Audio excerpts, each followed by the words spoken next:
In the aftermath of the deadliest war humanity had ever known, the world stood amid the ruins, cities reduced to ash, empires collapsed, and millions of graves still fresh in the soil. Victory had come, but peace did not follow. Instead, a new conflict emerged, one without marching armies or declared battlefields, yet capable of ending civilization itself. This was a war of shadows, ideologies, and unspoken threats, a struggle waged through fear, influence, and the relentless pursuit of power. Two visions for humanity now faced one another across a shattered globe. One promised individual freedom and economic expansion. The other offered collective equality and revolutionary change. Each believed history itself was on their side. Between them lay nations rebuilding from rubble, forced to choose, pressured to align, or crushed for standing in between. Beneath diplomatic smiles and triumphant speeches, a deeper tension pulsed. Missiles hidden in silos, spies embedded in governments, and fingers hovering near buttons that could ignite nuclear fire. Generations would be born under the constant shadow of annihilation, taught to fear a war that might begin without warning and end without survivors.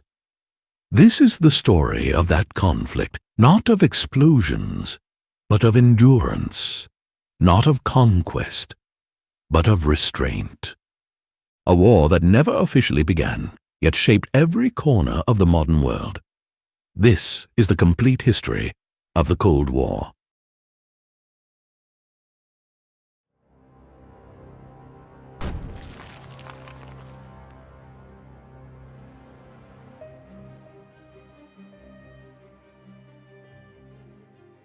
In the spring of 1945, the guns at last fell silent across Europe. Smoke drifted through shattered capitals, settling over ruins that once stood as symbols of civilization. Berlin lay broken, its streets buried beneath brick dust and memory. Warsaw was a wound carved into the earth. London still bore the scars of fire, while Paris exhaled relief beneath damaged stone. Across the continent, church bells rang not in celebration, but in mourning, for the dead counted not in thousands, but in tens of millions. Victory had come, but peace had not yet found its shape. The Second World War had consumed entire generations. It had reordered borders, erased empires, and burned illusions of permanence to ash. Now, amid the wreckage, the world faced a question more daunting than war itself. What would rise from the ruins? For a brief moment, the victors stood together. The United States, the Soviet Union, Britain, and their allies had defeated a common enemy through sacrifice and coordination unmatched in human history. Their soldiers had met on the Elbe River, clasping hands over the corpse of the Third Reich. Flags were raised, photographs were taken, speeches spoke of unity and a future secured by cooperation. But beneath the surface, the alliance was already dissolving. The war had forced cooperation, not trust. And once the enemy was gone, old suspicions returned with renewed force. Each power emerged from the conflict, shaped by vastly different experiences. For the United States, the war had been distant, devastating, but fought across oceans. Its cities stood intact, its factories had multiplied, and its economy now dwarfed all others combined. American shipyards still hummed, aircraft lines still glowed at night, and its military possessed a weapon the world had never seen before.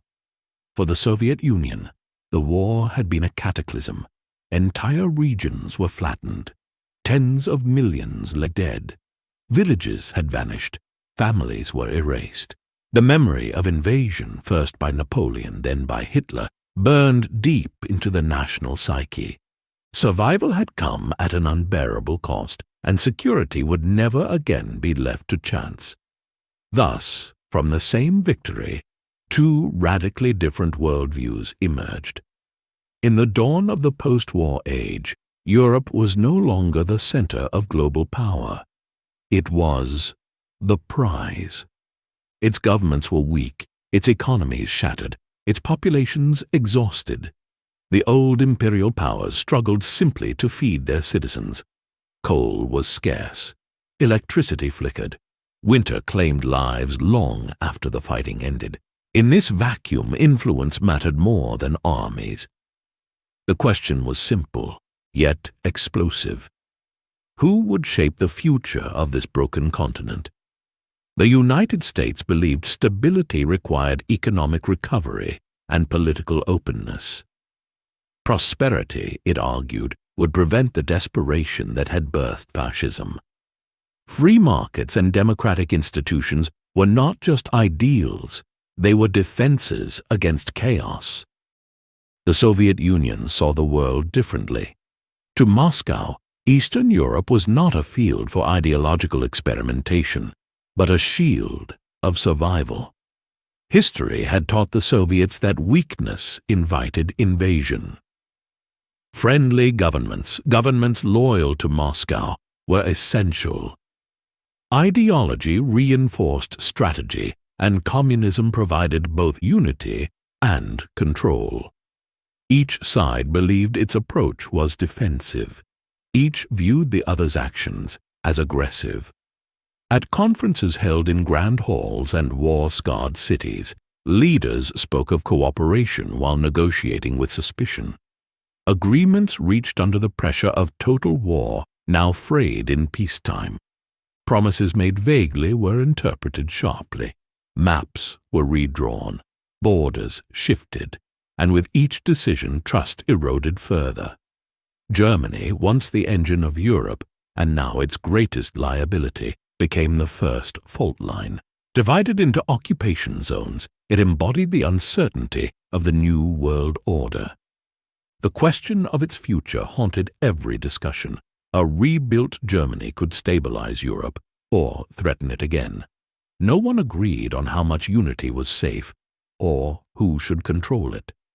Beyond Germany, nations watched anxiously. France feared both German revival and Soviet expansion. Britain, exhausted and indebted, struggled to maintain relevance. Smaller states sensed that their fate would be decided not in their own capitals, but in distant rooms filled with foreign men. Meanwhile, across the Atlantic, the United States faced a choice unprecedented in its history. It could retreat once more into isolation or remain engaged in the affairs of a world that now looked to it for leadership. Across the Soviet heartland, another decision loomed: whether to trust in international cooperation or to secure the future alone at any cost. Thus, in the quiet after the storm, the seeds of a new conflict were planted, not with declarations or mobilizations, but with doubt, not with gunfire, but with silence. The war had ended, but the struggle over its meaning had only just begun.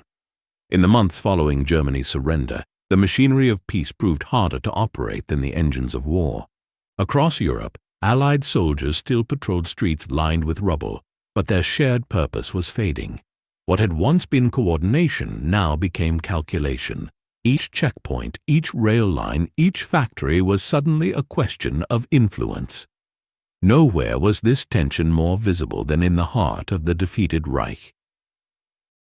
Germany was carved into zones of occupation, administered by the very powers that no longer trusted one another. On paper, the arrangement was temporary, a joint effort to demilitarize, denazify, and rebuild.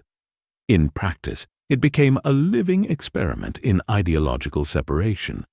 In the Western zones, American and British authorities encouraged political pluralism, private enterprise, and the revival of local governance. In the East, Soviet administrators moved swiftly to dismantle existing power structures, transferring industry, suppressing opposition, and consolidating authority, under communist leadership. The same land, two futures. Berlin, deep within the Soviet zone, became a city divided not yet by walls, but by intent. Streets crossed invisible boundaries, where currencies, laws, and loyalties shifted within a few steps. Trams rolled past bombed-out buildings, while soldiers watched one another with growing unease. The war had ended, but no one lowered their guard. Beyond Germany, the pattern repeated. Across Eastern Europe, Poland, Hungary, Romania, Bulgaria, its governments were reshaped under Soviet supervision. Elections were held, but outcomes were guided. Opposition voices were marginalized, then silenced. To Moscow, these actions were not expansion, but insurance. Friendly regimes meant secure borders. Control meant survival. To Washington, it looked like conquest. American policymakers watched these developments with alarm. The memory of appeasement still lingered, and the collapse of democracy in the interwar years haunted every decision. The fear was not merely territorial loss, but ideological contagion. Economic desperation, they believed, could make radical ideas irresistible. Thus, the battleground shifted from armies to economies. Europe's infrastructure lay in ruins. Railways twisted. Factories stood silent. Entire populations relied on ration cards and black markets. The coming winter threatened famine in cities already hollowed by war. Stability was fragile, and desperation bred extremism. In response, the United States proposed something radical, not conquest, not control, but recovery. Financial aid, industrial support, and economic coordination would be offered to all European nations willing to cooperate. The logic was both moral and strategic. Prosperity would anchor democracy, and democracy would anchor peace. To the Soviets, the offer was anything but neutral. Economic assistance came with conditions: transparency, cooperation, openness. Moscow saw these requirements as tools of influence, capable of undermining socialist systems and exposing Eastern Europe to Western control. Accepting aid, they feared, meant surrendering sovereignty without a single soldier crossing the border. The divide hardened. Eastern European states were pressured to reject participation. Trade routes realigned. Economic systems diverged. What began as a recovery plan became a line drawn across the continent, not yet fortified, but unmistakable. As diplomacy faltered, rhetoric sharpened. Speeches once filled with wartime camaraderie now carried warnings. Words like security, freedom, and democracy were used as both ideals and accusations. Each side framed its actions as defensive, yet each prepared for confrontation. The United Nations, conceived as the guardian of global peace, found itself constrained by the very powers meant to uphold it. Vetoes paralyzed action. Consensus dissolved into stalemate. The hope that international institutions could transcend power politics dimmed with every unresolved crisis. Meanwhile, in Washington, a deeper realization took hold. This was not a temporary disagreement, nor a misunderstanding that could be smoothed away by further talks. It was a structural conflict between systems, values, and visions of the future. In Moscow, similar conclusions were reached. The West, they believed, sought encirclement not through armies, but through influence. Political pluralism was viewed not as freedom, but as instability. Capitalism was seen not as opportunity, but as exploitation. Thus, fear fed fear. Across the Atlantic and the Eurasian plain, policies hardened into doctrines. Military planners revised maps. Intelligence agencies expanded quietly, gathering fragments of information that would soon shape global strategy. What could not be trusted openly would be managed covertly. The people of Europe sensed the shift long before walls or alliances made it official. Newspapers changed their tone, borders grew tighter, travel became harder, rumors spread of arrests, of pressure, of choices made under duress. Families displaced by war found themselves displaced again, this time by politics. The triumph over fascism had promised a new world. Instead, the old patterns of rivalry returned, sharpened by ideology and armed with unprecedented power. And yet, no declaration was made, no battle was announced. The world slid into opposition not with a roar, but with a quiet, irreversible turn. What emerged from the ashes was not peace, but a balance of suspicion held together by fear and restraint. By 1947, the illusion of post-war unity had fully dissolved. What remained was not open war, but something more subtle and more enduring. A world reorganizing itself around distrust. In Washington, policymakers came to a decisive conclusion. The instability consuming Europe was not temporary, and neutrality was no longer an option. The belief took hold that economic collapse and political vacuum were not merely humanitarian crises, but strategic threats. If left unaddressed, they could pull entire nations into authoritarian rule without a single soldier crossing a border. Thus, American foreign policy underwent a historic transformation. For the first time in its modern history, the United States committed itself to permanent global engagement in peacetime. Security would no longer rely on distance or oceans, but on influence, alliances, and readiness. Aid became a weapon, not of destruction, but of prevention. Money, machinery, and food shipments flowed westward across the Atlantic, carrying with them not just supplies, but an entire vision of the future. In response, the Soviet Union entrenched itself further. Moscow accelerated the consolidation of its sphere. Borders hardened.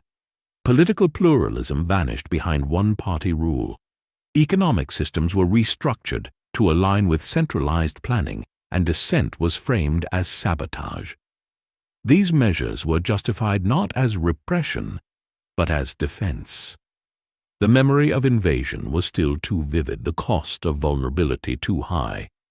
Each side told itself the same story: we are protecting peace. Yet the mechanisms of protection steadily produced division. Across Europe, the continent split into two distinct realities. In the West, reconstruction gained momentum. Cities were rebuilt, currencies stabilized, and political institutions revived.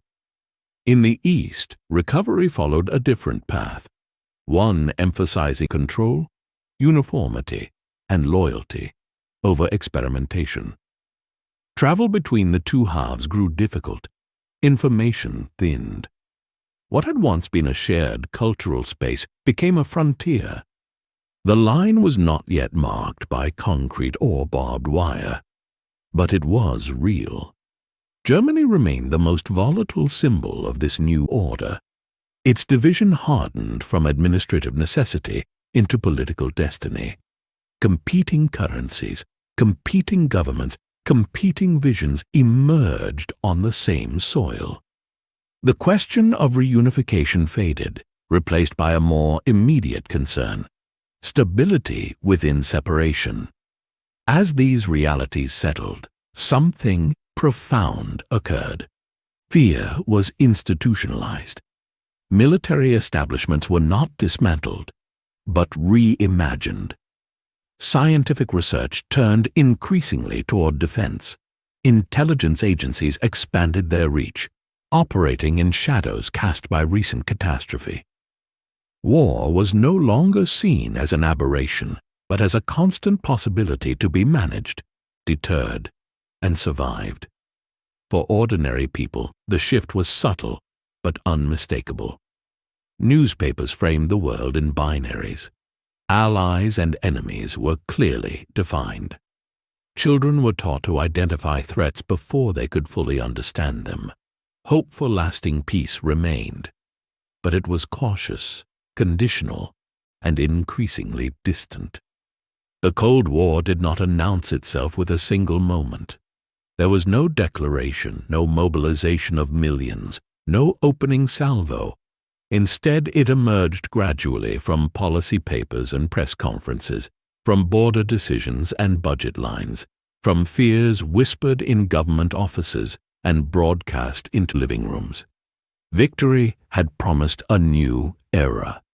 Instead, it delivered a fragile balance, one maintained not by trust, but by restraint. And yet within that restraint lay something unprecedented. Despite the tensions, despite the suspicion, the world did not plunge immediately back into total war. Leaders who had seen the cost of global conflict hesitated. Memory acted as a brake. The ruins of Europe stood as silent witnesses to what failure looked like. Thus, from the ashes of victory, a new kind of conflict took shape, one defined not by conquest, but by containment, not by battlefields, but by borders of belief. The Cold War was no longer a possibility, it was a condition. And as the world adjusted to this uneasy equilibrium, a deeper question loomed on the horizon, one that would define the next era entirely. What happens when ideology itself becomes a weapon? From these fractured beginnings, the world would soon divide not just by geography, but by vision, setting the stage for a confrontation of ideas that would span generations.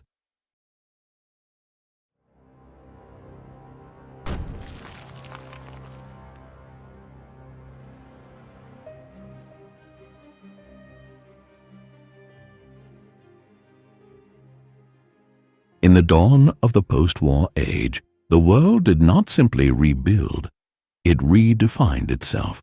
Beneath the surface of reconstruction lay a deeper struggle, one not fought over territory alone, but over meaning. What kind of world would rise from the ruins? Who would shape it? And by what principles? The answer depended on where one stood. Across the Atlantic, the United States emerged from the Second World War with its confidence intact and its power multiplied. Its factories had never gone silent. Its cities had not been leveled. Its economy now accounted for nearly half of global industrial output. To American leaders, the lesson of the 1930s was unmistakable. Economic collapse bred extremism, and closed systems invited catastrophe. The future, they believed, depended on openness, open markets, open societies, open political competition. This belief was not merely economic, it was moral. Liberal democracy, with its elections, individual rights, and competing ideas, was seen as both a safeguard against tyranny and a natural expression of human freedom. Capitalism, for all its flaws, was viewed as a system that rewarded innovation and allowed societies to adapt. Together, democracy and markets formed a worldview that cast history as a forward march toward liberty and prosperity. Across Eurasia, the Soviet Union saw a very different lesson written in blood. The war had not been a triumph of openness, but a brutal test of endurance. Survival had depended on centralized control, rapid mobilization, and unquestioned authority. The state had directed industry, manpower, and information with ruthless efficiency, and it had worked. To Soviet leaders, this was not a temporary wartime necessity, but proof of ideological strength. Communism, as they understood it, was not simply an economic system. It was a theory of history itself. Capitalism, they believed, was inherently unstable, prone to crisis, inequality, and imperialism. Liberal democracy, in their eyes, masked class domination beneath the language of freedom. True equality, they argued, could only be achieved through collective ownership and centralized planning. And so, two visions stood facing one another, each convinced not only of its superiority, but of its inevitability. The certainty was dangerous. What might have remained a philosophical disagreement, instead hardened into doctrine. Every policy decision became a reflection of belief. Every compromise risked being interpreted as weakness. The post-war world was no longer a neutral space for experimentation. It was a proving ground. Nowhere was this more evident than in the language of leadership. American officials spoke increasingly of freedom and choice, framing global stability as a function of democratic alignment. Soviet leaders spoke of security and anti-fascism, portraying their expansion of influence as a protective necessity. Both sides used the moral vocabulary of defense while preparing for confrontation. The world listened and learned. Nations emerging from colonial rule or wartime devastation found themselves courted, pressured, and judged. Aid was offered, but rarely without expectation. Diplomatic recognition carried ideological weight. Even neutrality was suspect, viewed not as independence, but as indecision waiting to be exploited. Ideology simplified complexity. Local conflicts rooted in history and culture were increasingly interpreted through a binary lens. Political movements were labeled according to alignment rather than intent. Economic choices became symbolic acts. The global system was narrowing, forcing diversity of paths into two opposing camps. At the heart of this transformation was fear. The United States feared that poverty and instability would make radical alternatives attractive. The Soviet Union feared that openness would invite infiltration and subversion. Each side believed that inaction would allow the other to advance unchecked. And so, preemption replaced patience. Policies that might once have been debated became unquestionable. To oppose them was to risk being labeled naive, or worse, disloyal.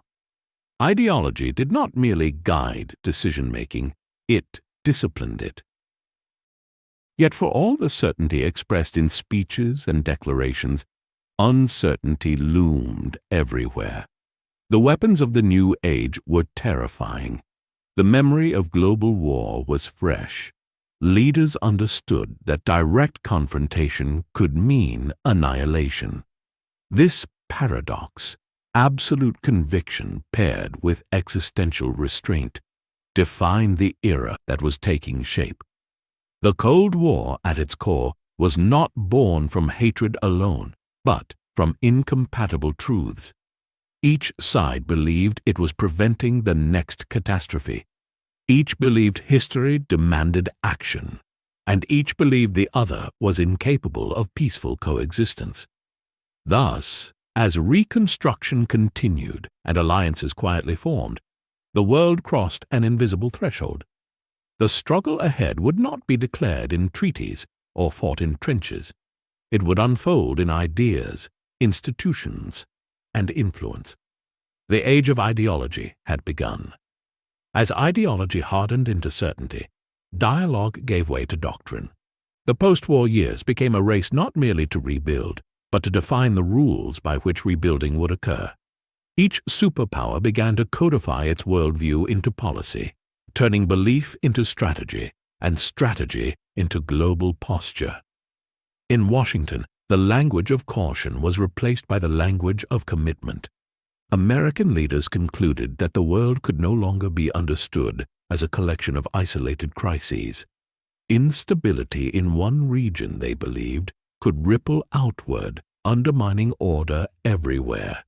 Political movements were no longer judged solely on their national character, but on their ideological alignment. A government's internal choices became matters of international concern. This shift marked a profound departure from the past. For generations, the United States had avoided entangling itself deeply in foreign political systems. Now, It embraced the idea that peace depended on shaping outcomes beyond its borders. Economic assistance, diplomatic pressure, and security guarantees were organized into a coherent framework. The goal was not conquest, but containment. The belief that if communist influence could be held in check, it would eventually collapse under its own contradictions. To the Soviet Union, this approach confirmed their deepest suspicions. From Moscow's perspective, containment was merely a polite word for encirclement. Western alliances, economic integration, and political coordination appeared less like cooperation and more like preparation. The Soviets had lost too much, suffered too deeply, to assume benign intentions. They viewed the spread of American influence as an extension of capitalist dominance, one capable of destabilizing socialist systems from within.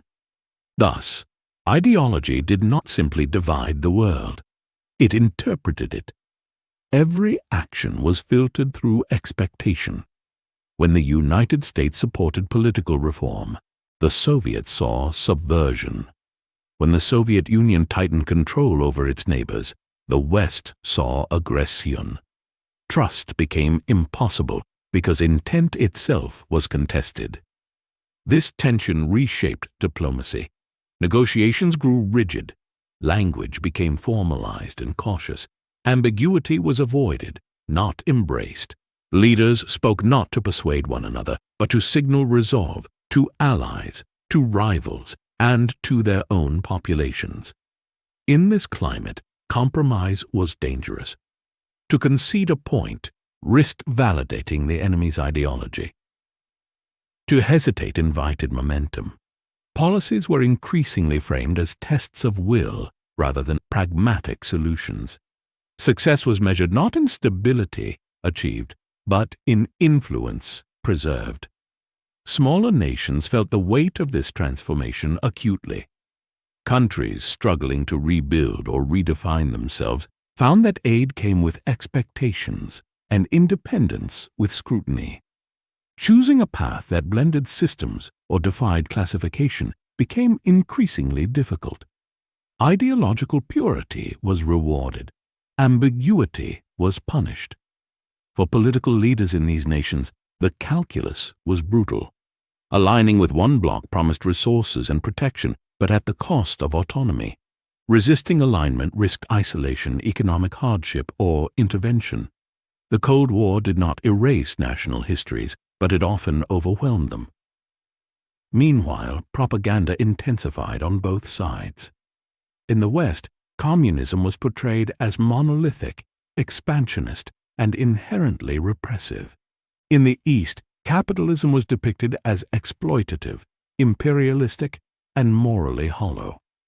These narratives simplified complex realities into moral absolutes, making coexistence appear not just impractical, but unethical. Culture became a battlefield. Films, newspapers, textbooks, and radio broadcasts carried ideological messages disguised as entertainment or education. Scientific achievements were celebrated as proof of systemic superiority. Even everyday consumer goods took on symbolic meaning, representing abundance on one side and discipline on the other. The world was being taught how to see itself. Yet beneath the certainty, cracks appeared. Both systems faced contradictions. Liberal democracies struggled with inequality and racial injustice. Socialist states grappled with inefficiency and repression. These flaws were often acknowledged privately, but publicly they were denied, deflected, or blamed on external interference. Admitting weakness was unthinkable in a world defined by comparison. Thus, the Cold War became self-reinforcing. Ideology shaped policy. Policy generated tension. Tension justified further ideological commitment. Each step taken in the name of security reduced the space for understanding. And still, no shots were fired between the superpowers. This restraint was not accidental. It was born of memory. leaders on both sides understood the cost of miscalculation. The devastation of the recent war lingered in their minds, reinforced by weapons capable of magnifying that destruction beyond comprehension. Ideology demanded action, but survival demanded caution. So the conflict advanced indirectly, probing boundaries without crossing them, testing resolve without triggering collapse. The world moved forward in a state of suspended confrontation, tense, watchful, and increasingly divided. The rebuilding of nations continued. Roads were paved, factories reopened, children returned to school. Life, somehow, went on. But the question shaping all of it remained unresolved. Could two systems, each convinced of its own righteousness, share a single world? The answer was still forming, slowly, uneasily, and with consequences that would soon extend far beyond words and policies. By the late 1940s, the Cold War was no longer an abstract struggle of ideas debated in distant capitals. It had become a lived reality, felt in parliaments, factories, classrooms, and kitchens across the world. Ideology had escaped theory and entered daily life. The planet was being sorted. In Europe, political parties were no longer judged solely by their domestic programs, but by where they stood in the global divide. Elections carried international consequences. A shift in government in one country could alter the balance of an entire region. Political debate narrowed as fear sharpened. To lean too far left or too far right was no longer just a policy stance. It was a statement of allegiance. Across Asia, the collapse of old empires created new battlegrounds of belief. Nations emerging from colonial rule faced impossible questions: whether to adopt Western-style democracy, socialist revolution, or some hybrid path of their own. But in a world framed by two competing certainties, middle ground was increasingly difficult to defend.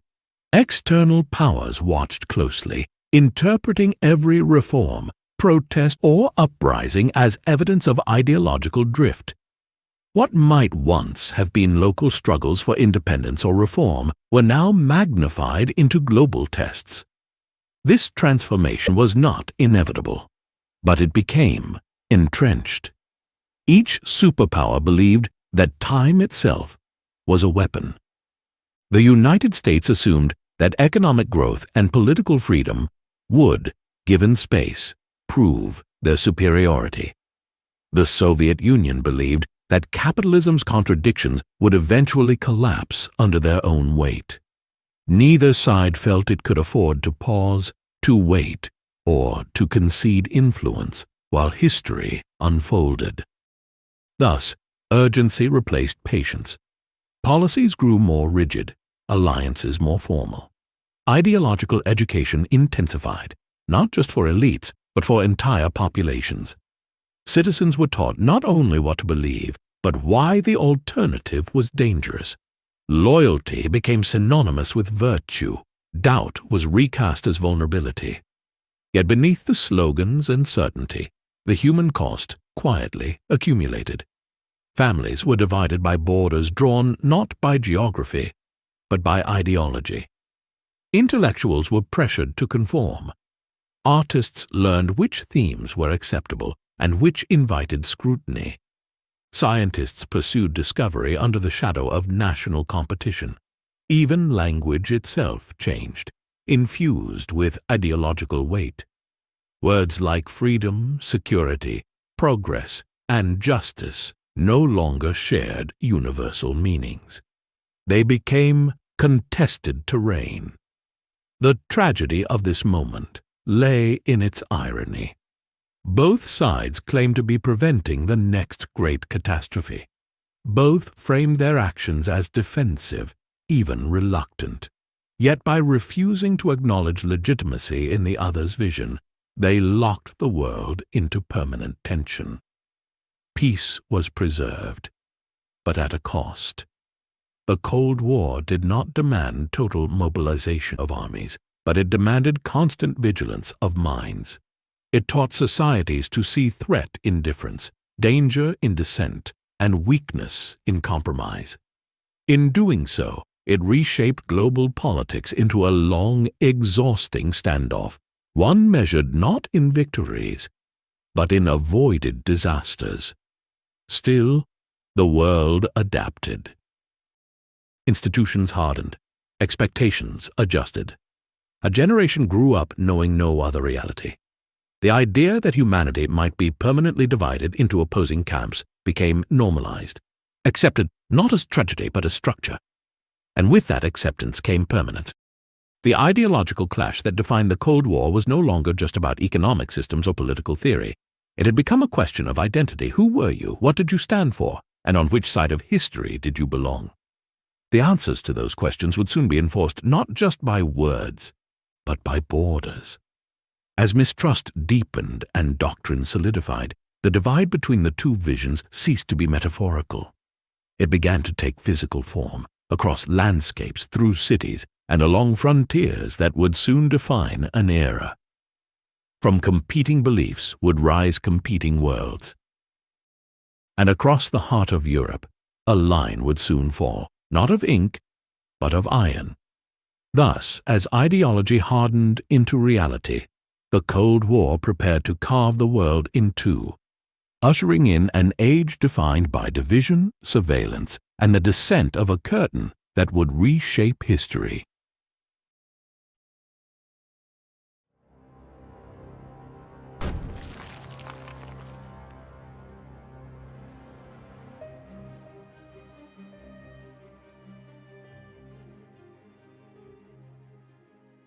In the years immediately following the Second World War, Europe appeared to breathe again. Trains began to run, factories restarted their machines, markets reopened beneath scarred facades.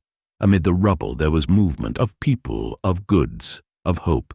Yet beneath this surface recovery, the continent was quietly solidifying into something colder, more rigid. The war had destroyed borders. The peace rebuilt them, stronger than before. By the late 1940s, the invisible divide separating Europe was becoming unmistakable. Not yet marked by concrete or steel, it was enforced through policy, power, and fear.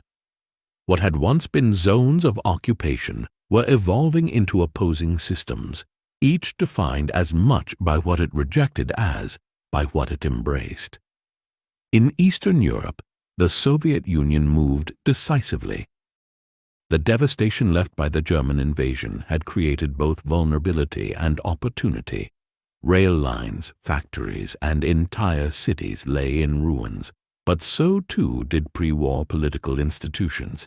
Into this vacuum stepped communist parties, some homegrown, others strengthened by Soviet backing.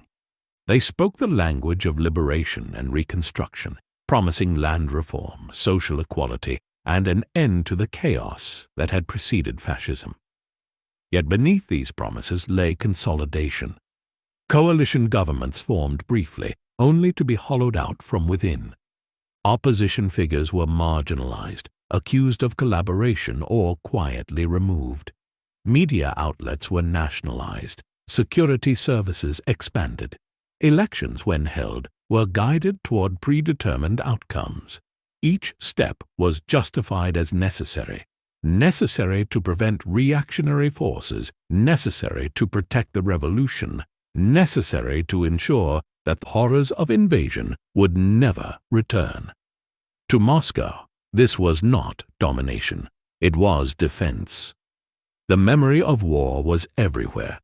Soviet cities had been annihilated. Entire regions had been depopulated. The western borderlands had become corridors of death. From this perspective, a belt of loyal governments was not ideological ambition. It was survival policy written in blood. But from the West, the picture looked very different. Western European leaders watched with growing alarm as pluralism vanished east of the Elbe. Reports filtered through of arrests, censorship, and centralized control. What the Soviet Union framed as stabilization, others saw as coercion. The fear was not simply that Eastern Europe was being lost, but that the same process could spread. Germany stood at the center of this anxiety. Once the heart of Europe, it was now its most dangerous question. Partitioned into occupation zones, Germany existed in limbo, neither sovereign nor unified. In the West, administrators pushed toward economic revival and political decentralization. In the East, Soviet authorities extracted reparations and reshaped industry under state control. Berlin, isolated deep within the Eastern Zone, became a microcosm of the entire conflict. Four powers governed a single city, each with different rules, currencies, and futures in mind. Streets crossed from one reality into another without warning. A cafe on one corner accepted one form of money. Across the street, it was worthless. Soldiers eyed one another across checkpoints that were growing less symbolic by the day. As Germany's future remained unresolved, Europe's fear intensified. France remembered invasion too well to trust a strong Germany. Britain, weakened and overstretched, feared instability more than ideology. Smaller states, Belgium, the Netherlands, Austria, worried that their survival depended on aligning correctly in a world that no longer tolerated ambiguity. The response in Western Europe was not immediate confrontation, but coordination. Economic cooperation deepened. Political alignment strengthened. The idea took hold that security could no longer be national. It had to be collective. The devastation of war had proven that isolation was no shield. In a divided world, unity was survival.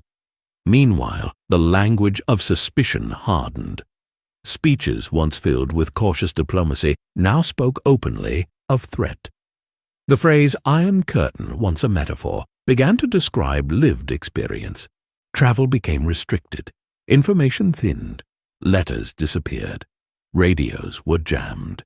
What people knew of life on the other side came increasingly from official narratives, not personal contact. And so the divide seeped into consciousness. Neighbors who had traded freely for centuries now faced barriers they could not cross. Families were separated not by oceans, but by ideology. The shared memory of war, once a bond, was recast as a warning, interpreted differently on each side. Europe was rebuilding, yes, but it was also bracing. The fear that had once united the continent against fascism was now being redirected, reshaped into something quieter and more permanent. The question was no longer how to recover from war, but how to survive peace in a world that no longer trusted itself. The Iron Curtain had not yet fully descended, but its shadow was already stretching across the land. By 1948, the division of Europe was no longer forming. It was hardening. What had begun as temporary administrative measures were now treated as permanent realities. Policies calcified. Borders thickened. And with each passing month, the possibility of a unified post-war Europe slipped further out of reach. In Eastern Europe, consolidation accelerated. Communist parties, now firmly entrenched, moved to eliminate remaining sources of opposition. Independent unions were absorbed. Religious institutions were pressured or restricted. Land reforms reshaped rural life, while industry was brought under state ownership. These changes were presented as progress, steps toward equality, stability, and justice after decades of exploitation and war. But they were enforced through surveillance and fear. Security services expanded rapidly, modeled on Soviet institutions. Informants became commonplace. Political loyalty was monitored not only in public, but in private conversation. The line between state and society blurred as ideology seeped into every layer of life. To dissent was not merely to disagree, it was to endanger collective security. In the West, reaction shifted from concern to alarm. Western European governments saw these developments as proof that compromise with Soviet influence was impossible. The loss of Eastern Europe was no longer hypothetical. It was complete. The focus now turned to preventing further spread. What had once been a debate over reconstruction became a struggle for survival of political systems. Germany once again became the focal point. The future of the German economy, and by extension Europe itself, hinged on whether the country could recover. In the Western zones, economic integration deepened. New currencies were introduced, industrial production surged, stability returned faster than many had expected. This revival was seen not just as economic success, but as ideological validation. In the East, these same developments were perceived as provocation. Soviet authorities feared that a revitalized Western Germany could become a threat, or worse, a magnet. Prosperity could undermine socialist legitimacy. The contrast between the two systems, growing more visible by the day, risked turning ideology into comparison. Tension reached a breaking point in Berlin. When Western authorities moved to unify their occupation zones economically, the response from the East was swift and severe. Access routes to the city were restricted, supplies were cut. What followed was a test of resolve. One fought not with weapons, but with logistics, endurance, and symbolism. Berlin became a stage. Planes filled the sky, carrying food, fuel, and medicine into the isolated western sectors. Day and night engines roared overhead, landing in rapid succession on narrow runways carved from war-torn ground. For the people of the city, survival depended on this airborne lifeline. For the world, it was a declaration. Retreat was no longer an option. The crisis ended without gunfire, but its meaning was unmistakable. The division of Germany was no longer theoretical. Two states would soon emerge, each aligned with a different vision of Europe's future. What had once been the heart of the continent was now its most dangerous seam. Elsewhere, borders tightened. Crossings that had once been informal became guarded. Visas replaced familiarity. Trade routes realigned eastward or westward, rarely crossing between. Information followed the same pattern. Newspapers told different stories. Radios broadcast different truths. Reality itself began to diverge. The Iron Curtain was not a single structure, but a system. It was made of laws and patrols, of wire and watchtowers, but also of fear and expectation. It reshaped how people imagined the world beyond their horizon. Curiosity was replaced with caution. The unknown became the enemy. For those living near the divide, the change was visceral. Farmers found fields split by new boundaries. Rail lines ended abruptly. Rivers that once connected regions now marked separation. A walk that had once crossed into a neighboring town now ended at a checkpoint. Ordinary geography became political. And yet both sides insisted this was temporary. Each claimed history would eventually vindicate them. Each believed the other system would collapse under its own contradictions.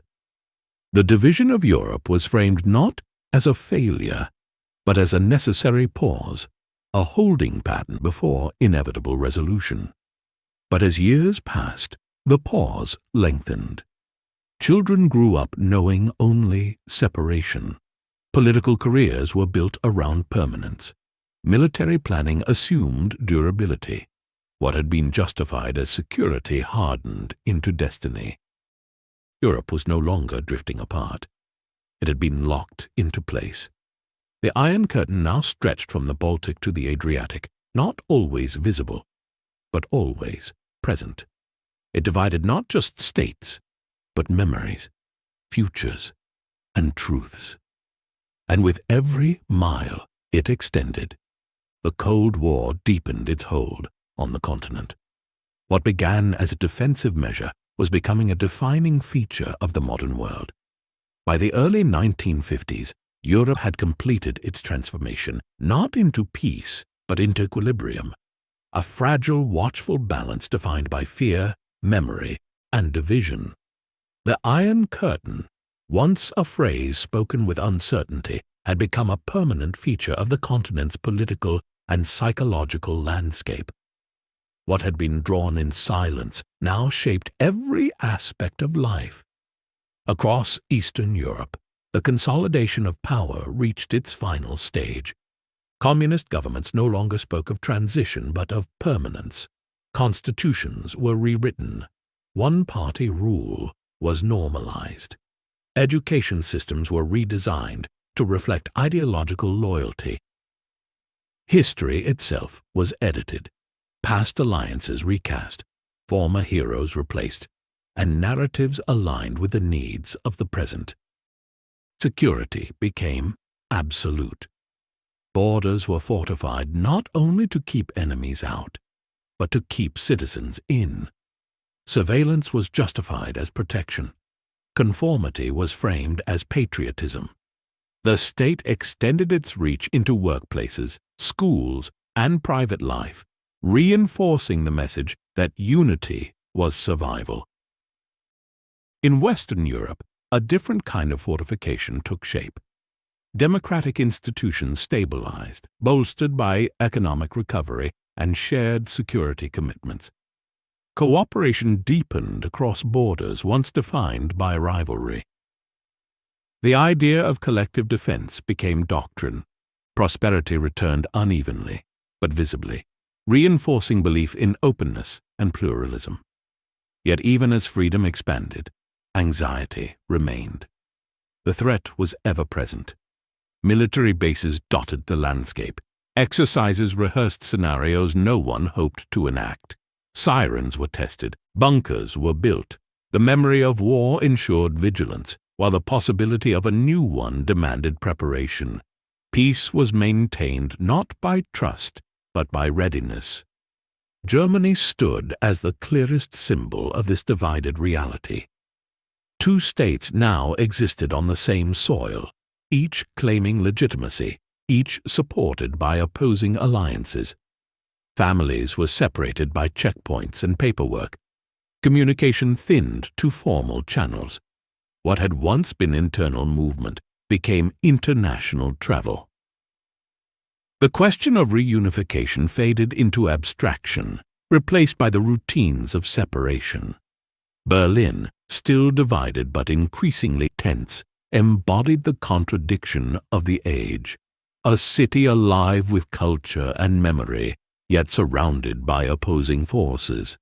It was a place where the Cold War could be felt in footsteps and glances, where freedom and control stood within sight of one another, yet remained unreachable.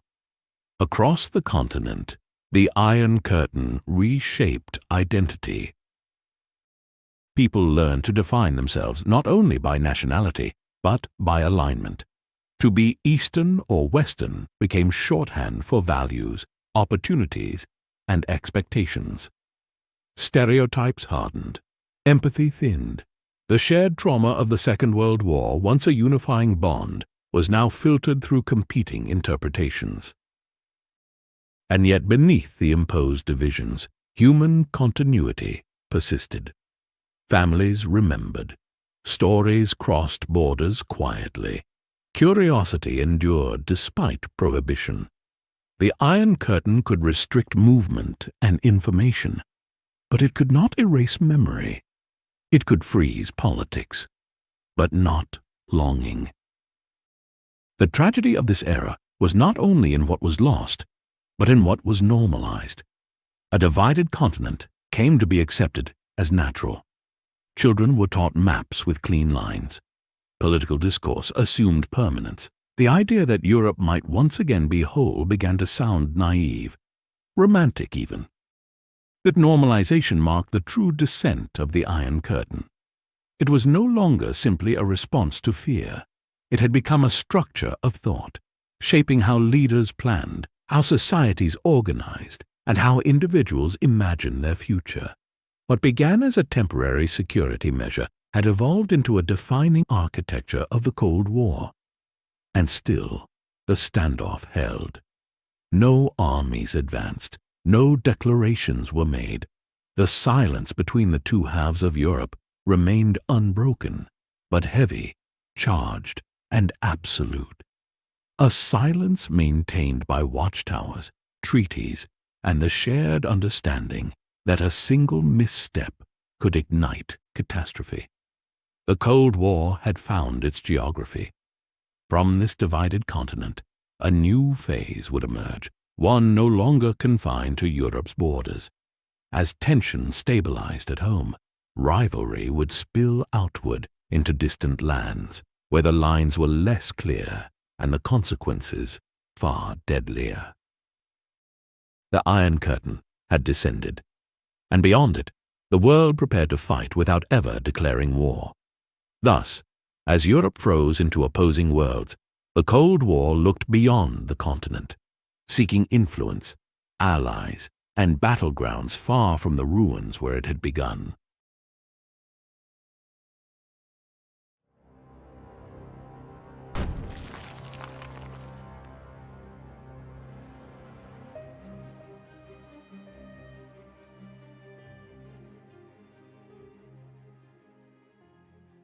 In August of 1945, a single flash rewrote the meaning of war.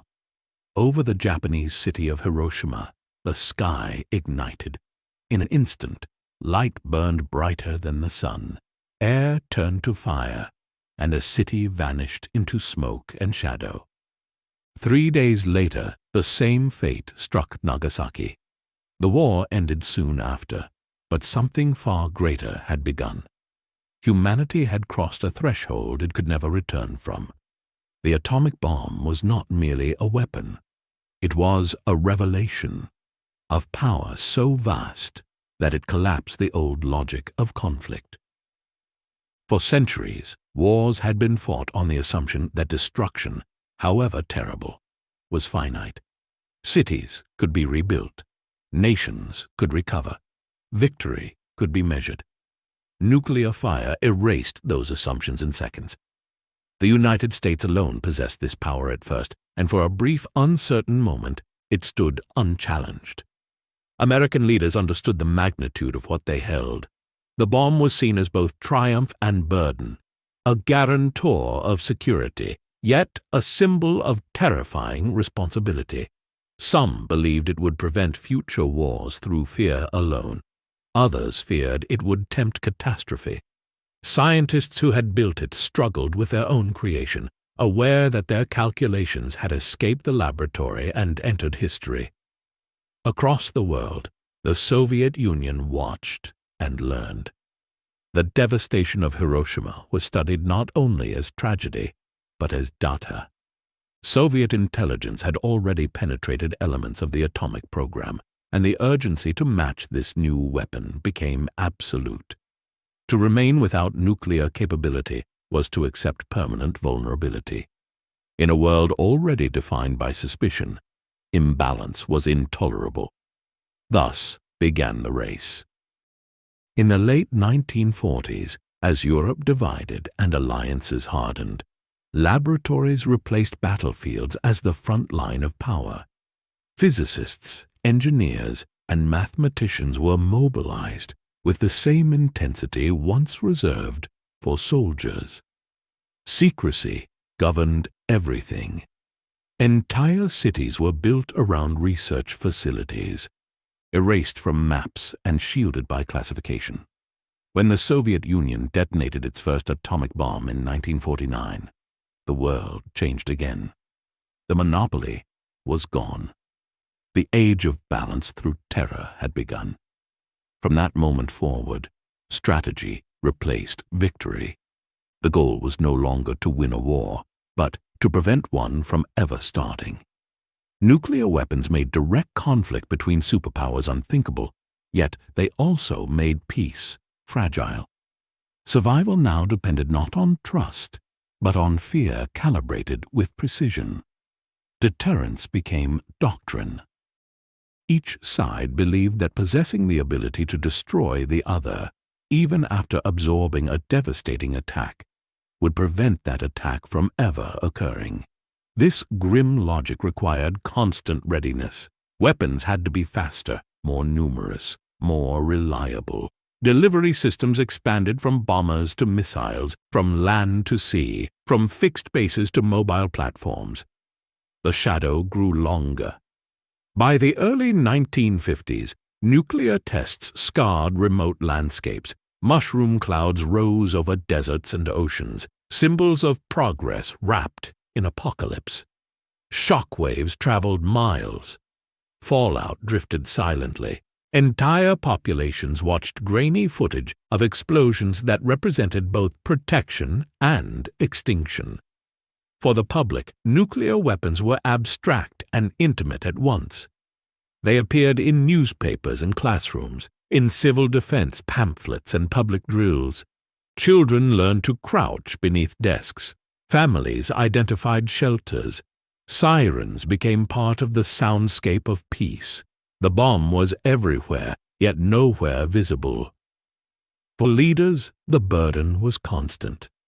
Decisions were made knowing that miscalculation could end civilization. War games simulated scenarios no one wished to experience. Command structures were refined to ensure control, speed, and certainty.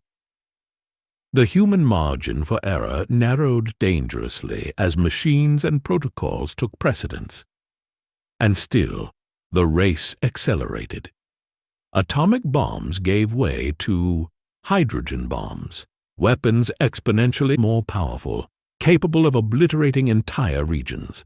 The scale of destruction expanded beyond comprehension. The vocabulary of war filled with euphemisms: megaton, second strike, acceptable losses, language struggling to rationalize the irrational. Technology had outpaced morality. The question was no longer whether humanity could destroy itself, but whether it could restrain itself, scientists warned. Philosophers questioned, some leaders hesitated, others pressed forward, convinced that weakness was deadlier than fear. Thus, beneath the surface of the Cold War, a new reality took hold. Peace would be maintained not by agreement, but by the shared understanding that annihilation was mutual. The nuclear shadow stretched across the world, silent, omnipresent, and inescapable. And as arsenals grew and doctrines hardened, humanity stepped into an age where survival itself depended on never pulling the trigger. By the early 1950s, the nuclear age had matured into something colder, more systematic, and far more dangerous.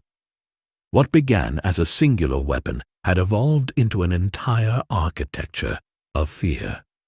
The superpowers no longer measured strength by armies alone, but by the speed of missiles, the depth of silos, and the certainty of retaliation. War had become a mathematical problem. Strategists on both sides embraced a grim equation. Deterrence depended not on morality, but on inevitability. If an attack guaranteed total destruction for both attacker and defender, then rational leaders would never initiate one. This logic, merciless, abstract, and absolute, formed the foundation of a new doctrine that soon dominated military thinking: mutual assured destruction. It was a phrase that captured the paradox of the age.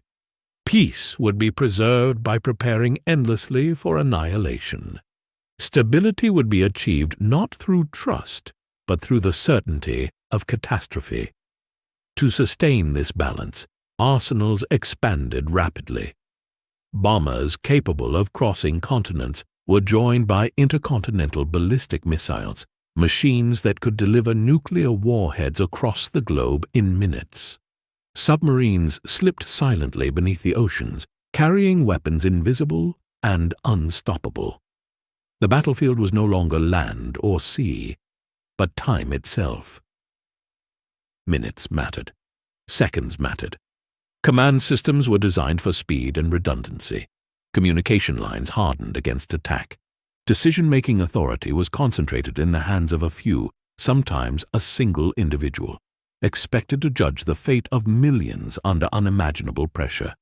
Safeguards were added, then questioned. Automation promised reliability, yet threatened loss of human control. The margin for error narrowed to almost nothing. As weapons grew more powerful, testing intensified. Entire regions were transformed into proving grounds.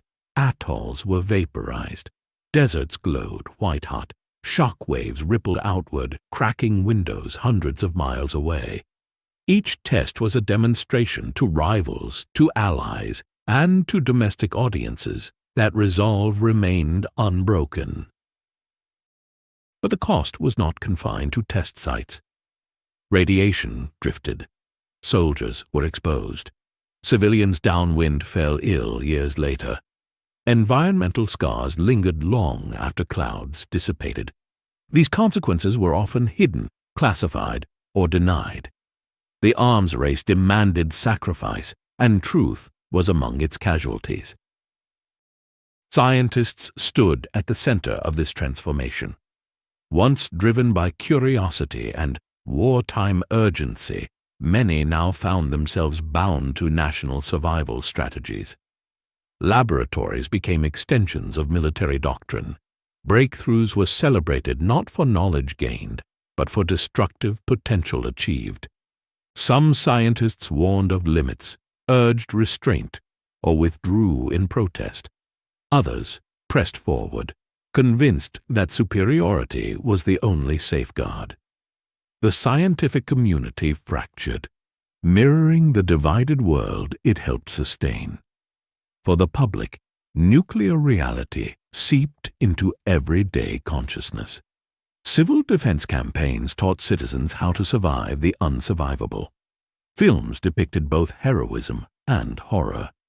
Drills rehearsed responses to blasts no shelter could truly withstand. Fear became normalized, packaged as preparedness. Children practiced hiding. Adults practiced denial. Governments reassured their populations while planning for worst-case scenarios they could never fully disclose. Maps were drawn showing blast radii and fallout patterns. Casualty estimates were calculated in the millions, then quietly revised upward. The language of policy masked the reality beneath it. Yet, despite the terror, something remarkable occurred. No nuclear weapons were used in war again. This restraint did not come from compassion alone, but from recognition.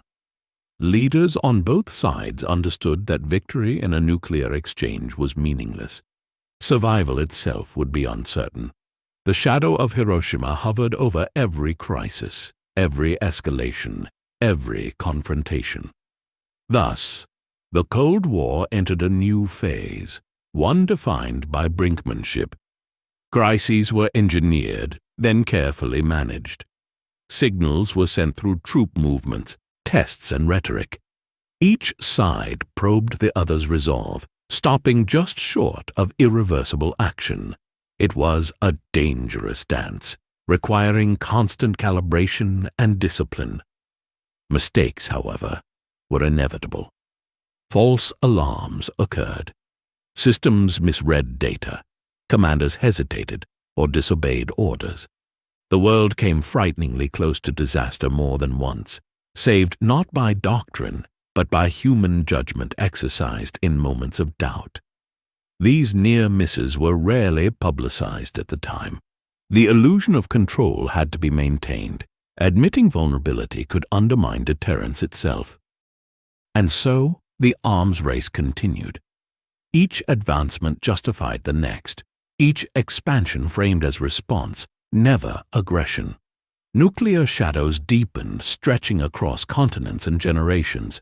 Humanity had learned how to end itself and built an entire system to ensure it never had to. But the balance was precarious. As weapons multiplied and delivery times shrank, the window for reflection closed further. The question was no longer whether nuclear war was desirable. It clearly was not. But whether it could be avoided forever in a world built on fear. The Cold War had reached a point where survival depended on perfection. And perfection, history had shown, was never guaranteed. By the late 1950s and into the 1960s, the nuclear age had settled into the fabric of everyday existence. What was once unthinkable had become institutionalized. The bomb was no longer a singular horror. It was a condition of life. Humanity learned to live beneath its own shadow. Nuclear weapons were now measured not only in number, but in readiness. Missiles stood fueled and armed, crews rotating through underground silos, awaiting orders that everyone hoped would never come. Submarines patrolled the oceans in perpetual silence, carrying enough firepower to erase civilizations without ever surfacing. The architecture of annihilation was invisible, but omnipresent. Deterrence shaped everything. Foreign policy was crafted with nuclear consequences in mind. Conventional wars were limited by the fear of escalation. Alliances were bound not just by shared values, but by shared vulnerability. Smaller nations found protection under nuclear umbrellas while simultaneously becoming potential targets. Security was collective, but so was risk. The concept of mutual assured destruction became grimly accepted as rational. It taught leaders restraint, but it also demanded constant readiness. Trust was replaced by verification. Treaties were negotiated not as expressions of goodwill, but as mechanisms to manage danger. Arms control emerged not to end the nuclear age, but to prevent it from spiraling beyond control. Yet even as diplomacy adapted, technology continued to race ahead. Warheads became more accurate. Missiles became faster. Early warning systems watched the skies and seas around the clock, scanning for signs of apocalypse. Computers entered command centers, accelerating decisions that once unfolded over hours into minutes. The human role diminished as the speed of destruction increased. This imbalance haunted those who understood it best. Scientists, strategists, and policymakers warned that complexity itself had become a threat. The more elaborate the system, the more points of failure it contained. The possibility of accidental war loomed, not from malice, but from error. For ordinary people, nuclear fear was both constant and distant. Cities held drills, shelters were marked. Public broadcasts explained fallout patterns and survival strategies. Yet daily life continued. Work, school, love, and laughter unfolding beneath the unspoken knowledge that it could all end without warning. This coexistence of normalcy and annihilation reshaped culture. Art reflected anxiety. Literature grappled with absurdity. Films imagined futures both ruined and resilient. Humor itself became a coping mechanism, a way to diffuse terror through satire. The bomb was too large to confront directly, so society learned to live around it. But the shadow was never absent. Every international crisis carried an unspoken question. Will this be the one? Each standoff tested not only weapon but nerves. The world depended on leaders who could balance resolve with restraint, ideology with caution. In this way, nuclear weapons both stabilized and endangered the Cold War. They prevented direct conflict between superpowers, yet raised the stakes of every confrontation. They imposed discipline, yet magnified the cost of failure beyond any historical precedent. Peace endured not because war was impossible, but because it was unendurable. This paradox defined the era. The nuclear age revealed humanity's capacity for both genius and self-destruction. It demonstrated how quickly innovation could outrun ethics and how survival could hinge on restraint rather than conquest. It forced a redefinition of power, not as the ability to win wars, but as the ability to avoid them. And yet, the nuclear shadow did not end the Cold War. It shaped it, casting fear across every decision, every alliance, every battlefield yet to come. As direct confrontation receded, conflict found new forms, new theaters, and new victims. For while the superpowers stared at one another across missile silos and radar screens, the struggle did not disappear. It moved outward, beyond Europe, beyond diplomacy, into regions where nuclear restraint did not apply, and where ideology could still be tested through blood and fire. Thus, as the world learned to survive beneath the unseen sun of nuclear power, the Cold War turned away from total war and toward battles fought in the shadows of others.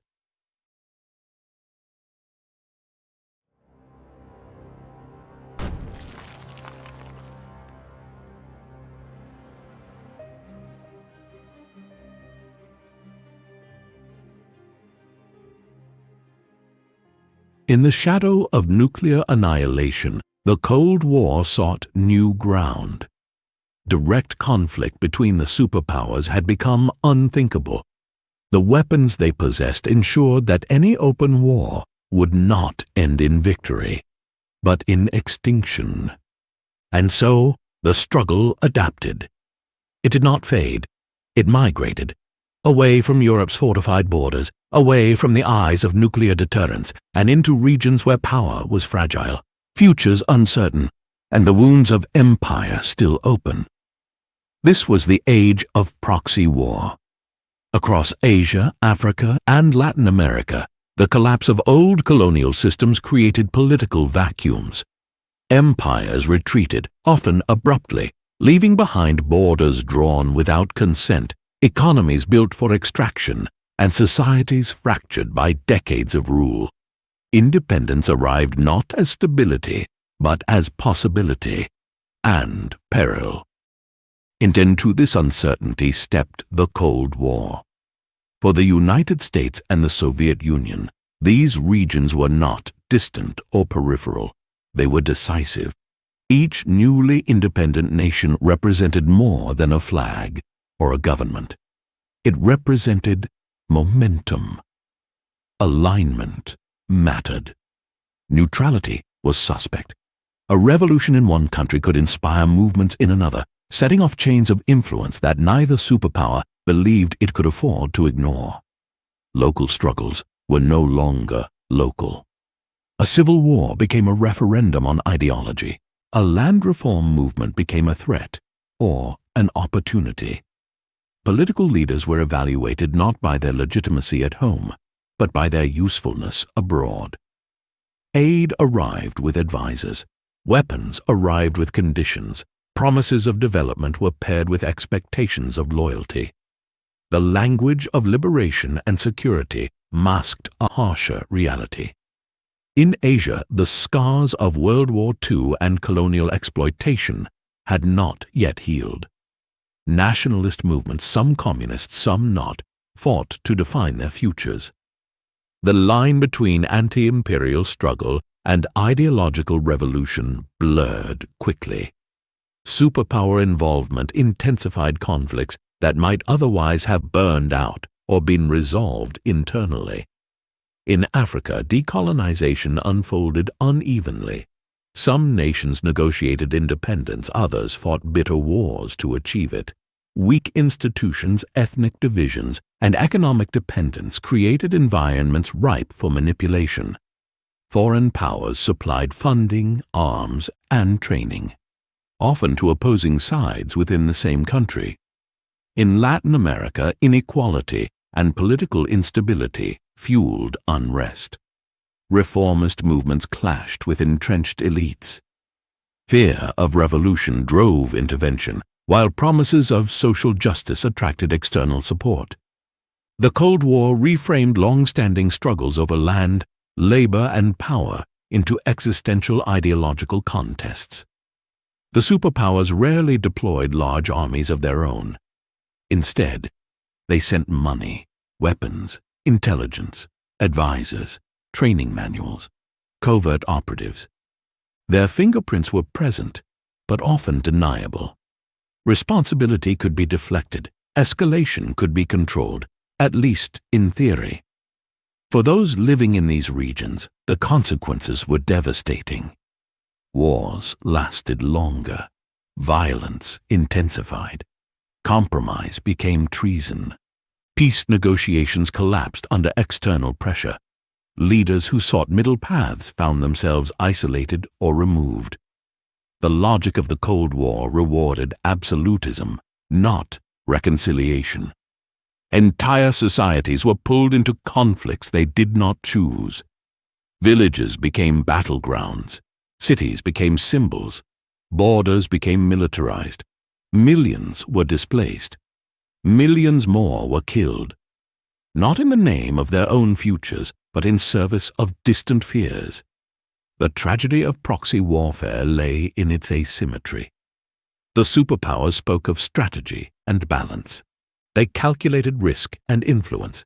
They measured gains in territory and alignment. But the cost was paid elsewhere, in blood, in famine, in generations shaped by violence. And yet, from the perspective of Washington and Moscow, these conflicts were necessary. To withdraw was to concede ground. To allow an opposing ideology to take hold, even in a distant nation, was seen as the first step toward encirclement or collapse. The Cold War had transformed geography itself into a chain reaction, where no conflict was isolated and no neutrality secure. Thus, the world entered a new phase of struggle. The battlefields multiplied, the players changed, but the underlying conflict remained the same, a war of visions, fought indirectly, relentlessly, and at extraordinary human cost. The Cold War had gone global, and as it spread into lands newly freed yet deeply vulnerable, the question loomed ever larger. How many would have to die so that the great powers could avoid fighting each other? As the Cold War spilled outward, it did not arrive as a single wave. It fractured into dozens of conflicts, each shaped by local history yet warped by global rivalry. What unified them was not geography, culture, or cause, but attention. Once a struggle drew the gaze of the superpowers, its fate was no longer its own. Nowhere was this more evident than in Asia. In the aftermath of Japanese defeat, power vacuums opened across the region. Nationalist movements that had fought imperial rule turned inward, battling over the future of their societies. In these struggles, ideology offered both structure and sponsorship. Communist movements, often disciplined and organized, drew support from Moscow and Beijing. Anti-communist governments, fearful of collapse, turned to Washington. Local wars became global symbols. Battles over villages and valleys were reframed as tests of resolve. Victory was no longer measured by peace achieved, but by alignment secured. The human cost mounted as conflicts intensified beyond their original scope. Ceasefires failed, borders hardened, entire populations were mobilized into wars that no longer promised resolution. The same pattern emerged elsewhere. In the Middle East, the end of colonial mandates and the discovery of strategic resources turned the region into a zone of permanent instability. Governments rose and fell amid coups and counter-coups, each shift scrutinized through Cold War logic. External powers armed allies, fearing that a rival foothold could tilt regional balance. In Africa, newly independent states struggled under the weight of inherited borders and weak institutions. Internal disputes over power, ethnicity, and resources escalated rapidly once external support entered the equation. Arms flowed in faster than development aid. Leaders who aligned with one bloc received protection. Those who attempted independence found themselves isolated or overthrown. Latin America followed its own violent arc.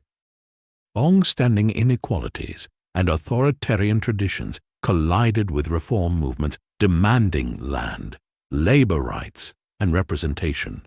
Some revolutions sought socialist transformation, others pursued nationalism or populism. But in the Cold War's binary worldview, nuance disappeared. Reform became subversion. Order became repression. Foreign involvement deepened. Covert operations replaced diplomacy. Intelligence agencies orchestrated coups, funded militias, and trained security forces. Economic pressure and political interference became tools as powerful as weapons. Governments justified these actions as necessary to prevent chaos, even as instability spread. The result was prolongation. Conflicts that might have burned out were sustained by endless supply. External backing removed incentives for compromise.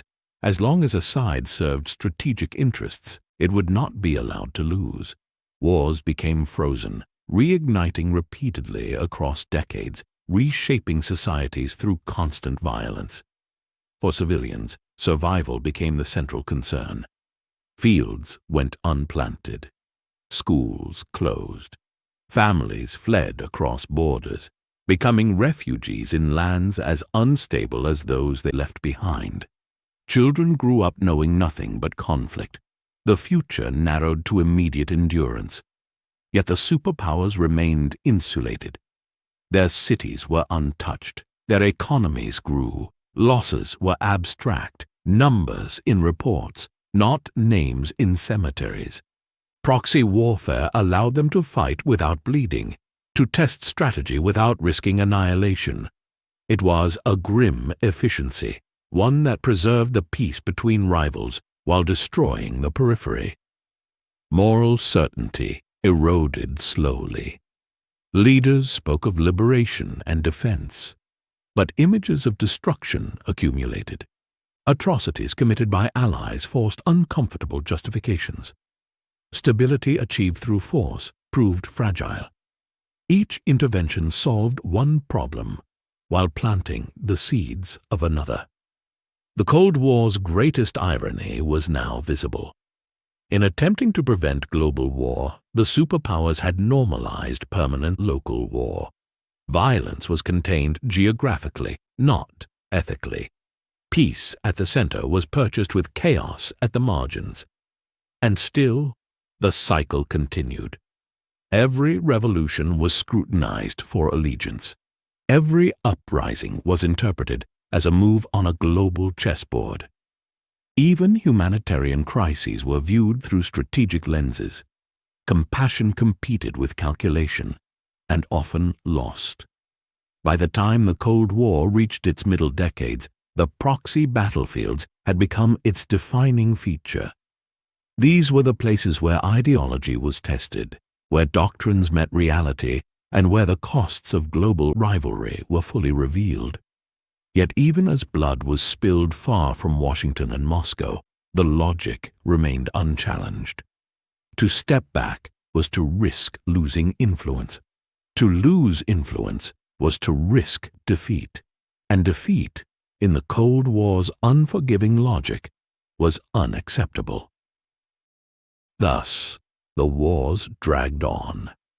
And somewhere amid the smoke and silence, another question began to surface, one that would haunt policymakers and victims alike.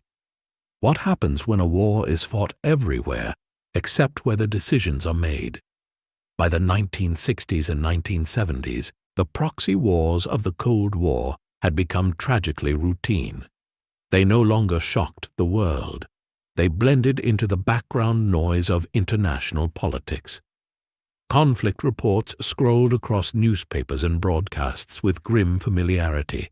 Another uprising, another intervention, another ceasefire broken before the ink had dried.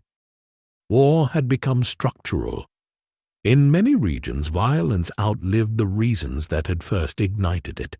Ideological language remained, but its meaning blurred as power, survival, and revenge took precedence. Militias hardened into institutions. Emergency measures became permanent.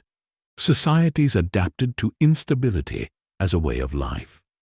For the superpowers, these conflicts were measured in influence gained or lost.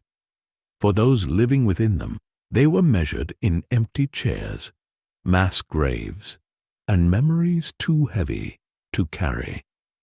Proxy warfare left scars that extended far beyond the battlefield. Economies collapsed under the weight of prolonged violence. Infrastructure, roads, hospitals, irrigation systems was destroyed repeatedly, often rebuilt only to be destroyed again. Education stalled. Development reversed.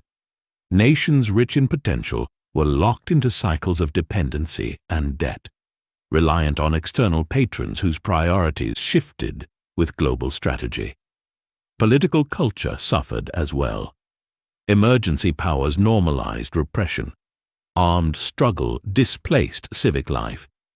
Leaders who emerged from war often governed through force, not consent. Trust between citizens and institutions eroded, sometimes irreparably. Even when conflicts ended, the habits of war lingered. Guns remained, grievances festered, and reconciliation proved elusive. The Cold War did not invent these problems, but it magnified them. By framing every conflict as ideological, it discouraged local solutions. Negotiation was seen as weakness. Power sharing was dismissed as compromise with the enemy. External sponsors often vetoed peace if it threatened their strategic interests. Wars continued not because they were unwinnable, but because they were useful. And yet, the narrative of necessity began to fray. Images of suffering reached global audiences. Refugee crises spilled across borders. Atrocities committed in the name of stability forced uncomfortable questions.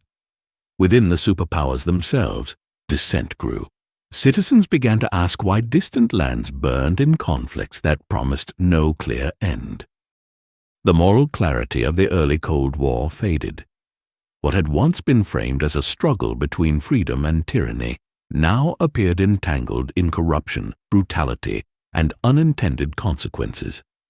Allies committed crimes. Enemies sometimes reflected legitimate grievances. The simplicity of ideology could no longer contain the complexity of reality. Still, the system endured. Proxy wars continued because the alternatives seemed worse. Direct confrontation remained unthinkable. Withdrawal risked collapse of credibility, and so leaders accepted a grim equilibrium. Limited wars contained geographically, fought endlessly. The cost was distributed unevenly. Entire generations in Asia, Africa, and Latin America grew up amid conflict shaped by forces far beyond their control. Their histories were written not only by local actors, but by distant decisions made in capitals thousands of miles away. Victory and defeat mattered less than alignment. Survival mattered more than ideology. And in the background, the nuclear shadow remained. It was the silent arbiter of these wars, the reason they were fought indirectly, the reason escalation stopped at certain lines, the reason superpowers could intervene without confronting one another openly. Nuclear weapons froze the center of the world, while the edges burned. This contradiction defined the Cold War's middle decades. A global system that claimed to preserve peace relied on perpetual violence elsewhere. A rivalry fought in the name of humanity consumed human lives with relentless efficiency. Proxy battlefields became the proving grounds where doctrines met consequences. Yet even as the world grew accustomed to this pattern, something else was taking shape. To sustain proxy wars, secrecy was essential. To manage influence without open conflict, information became as powerful as weapons. Intelligence agencies expanded. Covert operations multiplied. Suspicion crept into institutions, alliances, and everyday life. The Cold War was no longer just fought with guns and money. It was fought with whispers, dossiers, and fear. As the superpowers refined their indirect wars abroad, they also turned inward, guarding secrets, hunting traitors, and watching shadows for signs of betrayal. From the proxy battlefields of the world, the conflict would now slip behind closed doors into a realm where truth itself became contested and paranoia became policy. Thus, as distant wars raged and the powerful remained untouched, the Cold War entered its most secretive phase, one waged not on battlefields but in the unseen corridors of espionage and suspicion.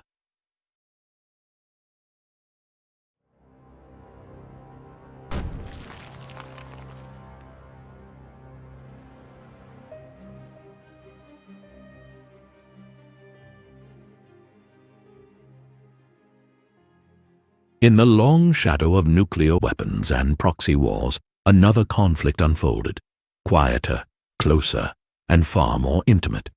It had no front lines, no uniforms, no declarations.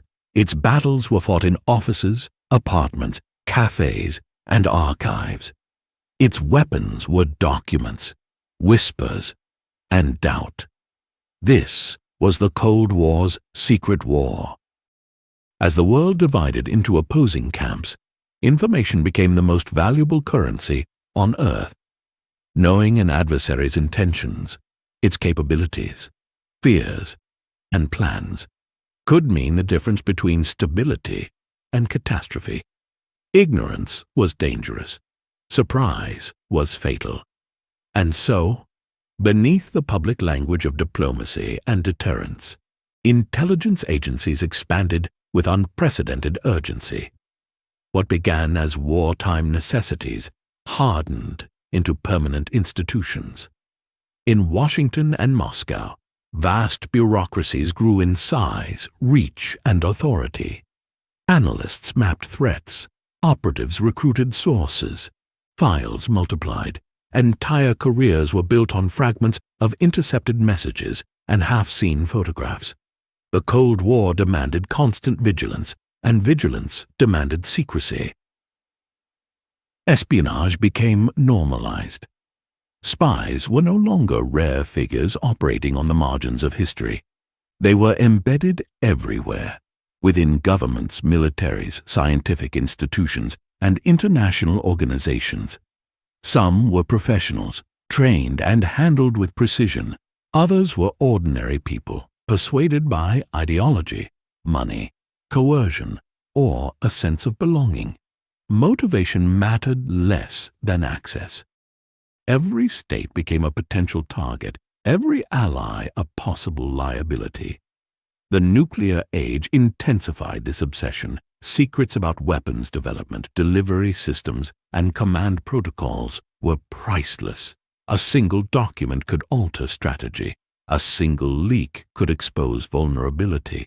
Scientists, engineers, and military officers found themselves under scrutiny, their loyalty questioned not because of actions taken, but because of access held. Trust eroded quietly. Background checks grew intrusive. Surveillance expanded. Conversations were measured. Associations were noted. The fear was not only of enemies abroad, but of traitors within. Espionage blurred the line between defense and suspicion until paranoia itself became policy. In the Soviet Union, secrecy had long been a feature of governance. The Cold War magnified it. Intelligence and security services were empowered to protect the state from internal and external threats. often indistinguishable in official rhetoric. Dissent could be framed as subversion, curiosity as betrayal, silence became safety.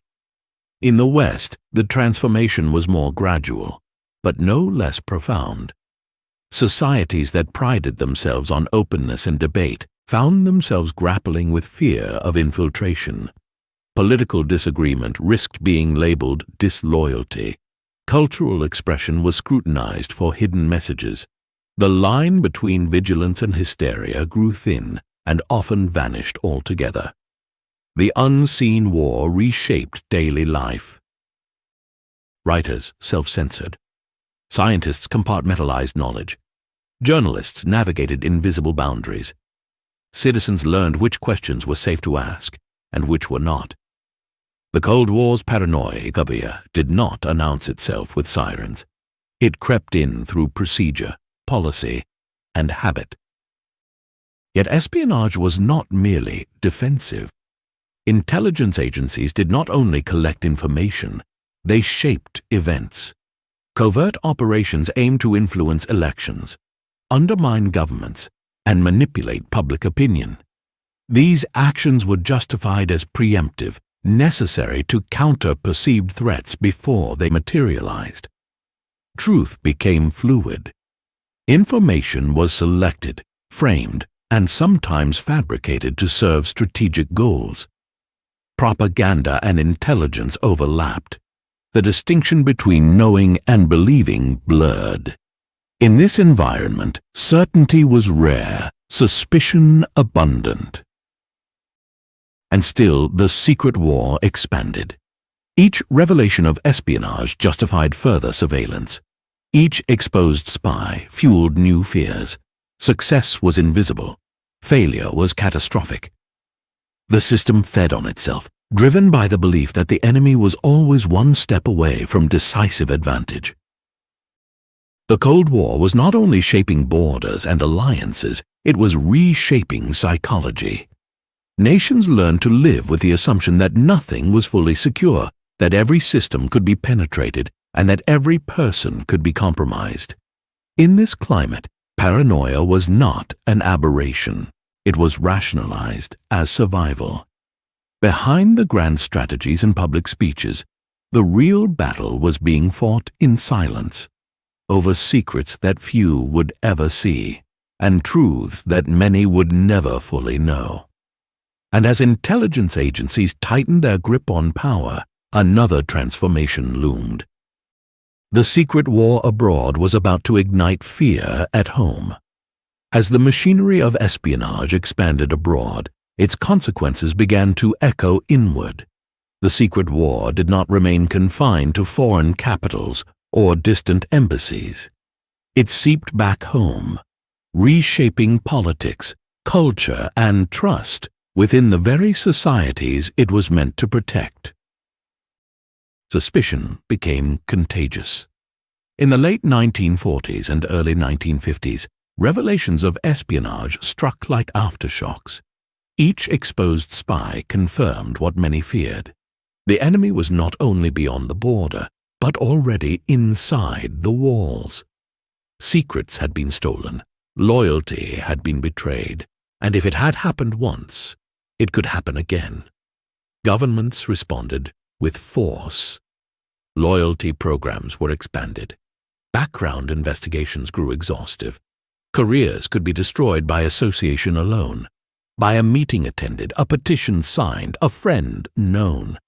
The definition of threat widened until it encompassed not just espionage, but ideology itself. Belief became evidence. In democratic societies, this shift marked a painful contradiction. Nations founded on free expression now grappled with the fear that openness itself was a vulnerability. Political dissent, once protected as a cornerstone of liberty, was increasingly framed as potential subversion. Questions about policy were reinterpreted as questions of allegiance. Public life narrowed. Committees convened hearings to expose alleged disloyalty.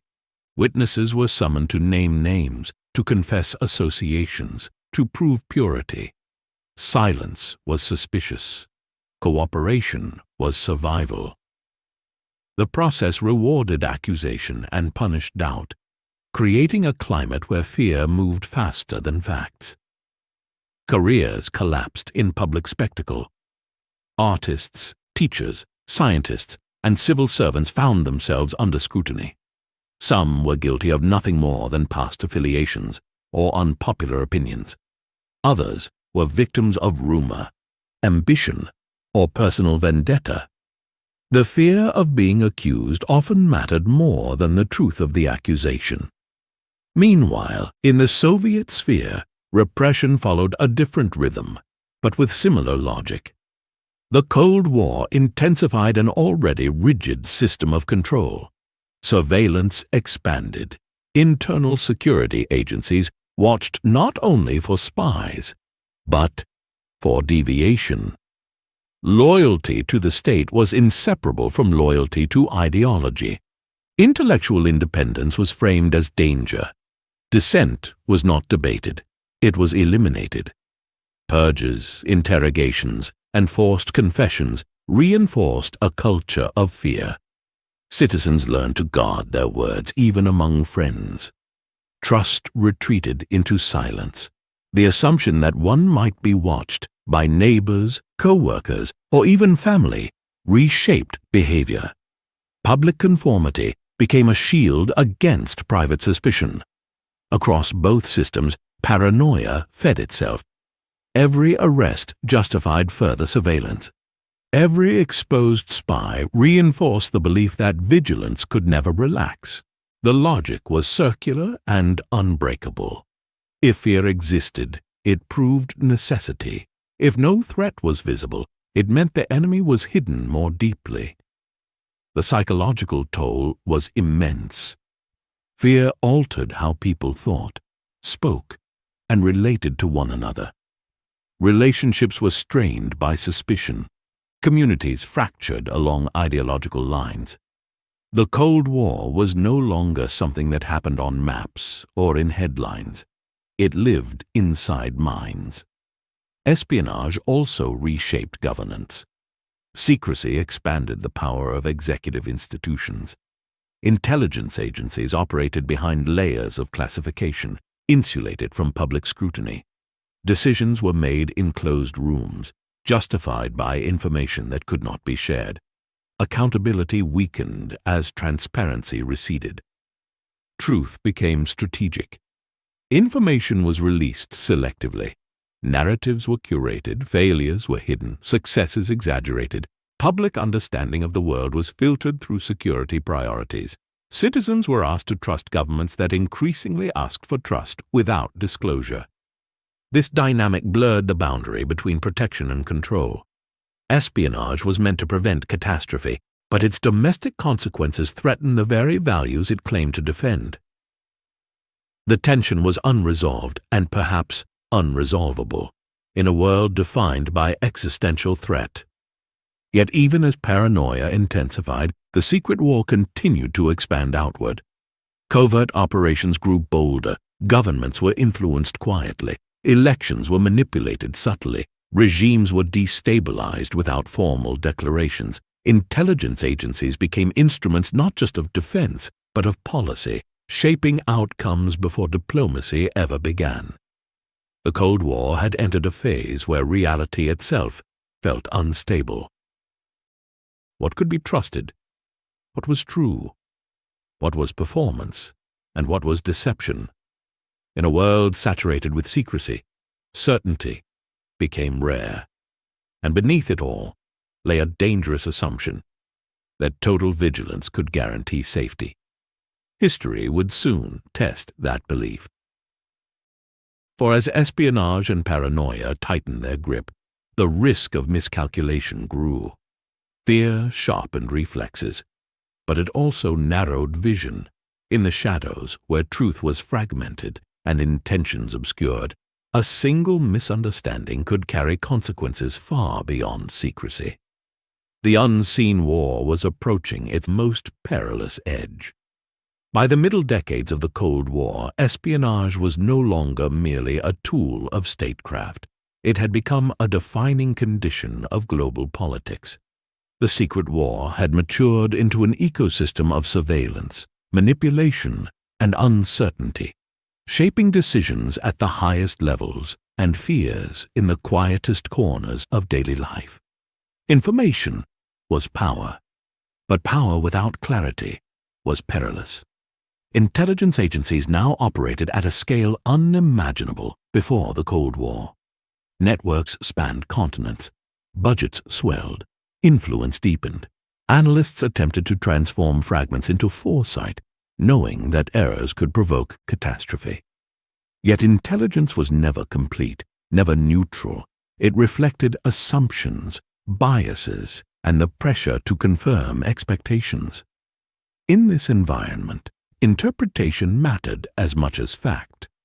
Signals were scrutinized obsessively. Military exercises could be read as preparation for attack. Diplomatic silence could be taken as deception. Even defensive measures appeared aggressive when viewed through the lens of fear. The very success of espionage, its ability to uncover secrets, also multiplied uncertainty by revealing how much remained hidden. Paranoia became structural. Leaders governed with the assumption that deception was constant and trust dangerous. Policies were shaped not only by what was known, but by what might be concealed. Worst-case scenarios dominated planning. The logic of deterrence, already fragile, now rested on information that could never be fully verified. And yet espionage also prevented disaster. Intelligence gathering exposed intentions, clarified red lines, and sometimes slowed escalation. Back-channel communications, secret negotiations, and quiet warnings diffused crises before they reached public view. In moments of extreme tension, it was often those operating in the shadows who provided the information necessary to step back from the brink. This duality defined the secret war. Espionage both destabilized and stabilized the Cold War. It deepened mistrust while enabling restraint. It undermined democratic transparency while averting open conflict. It was both poison and antidote, inseparable from the world it helped create. For citizens, however, the legacy was more corrosive. Years of suspicion eroded social trust. Fear of surveillance altered behavior long after immediate threats faded. Institutions learned to operate in secrecy, and secrecy became habit. The line between legitimate security and abuse of power blurred, often beyond recognition. The Cold War reshaped how societies understood truth itself. Facts became provisional. Narratives competed. Official statements were met with skepticism or uncritical acceptance depending on alignment. The assumption that information was manipulated became widespread, fostering cynicism and disengagement. In authoritarian systems, truth was centralized. In democratic ones, it fractured. Neither approach emerged unscathed. As the decades passed, some excesses were acknowledged, abuses were revealed, reforms were attempted. But the underlying logic of the secret war remained intact. In a world defined by existential threat, transparency was a risk. And still, the Cold War endured. Espionage did not resolve ideological conflict. It managed it, containing rivalry within a framework of surveillance and deterrence. It prevented surprise, but not tension. It postponed disaster, but could not eliminate it. The greatest danger lay not in spies themselves, but in the systems built around them. Complex, secretive, and self-reinforcing, these systems depended on constant vigilance and flawless judgment. Yet history had shown that humans and institutions were neither perfect nor immune to fear. Misinterpretation remained possible. Accidents remained inevitable. The Cold War was a war of nerves. It tested patience more than strength, perception more than power. It demanded leaders who could doubt their own intelligence even as they relied upon it. It required restraint in the face of uncertainty, a rare quality in any era. As the world moved forward, the secret war would not fade. It would adapt, evolving alongside technology and geopolitics. Surveillance would become more sophisticated, information more abundant, truth more contested.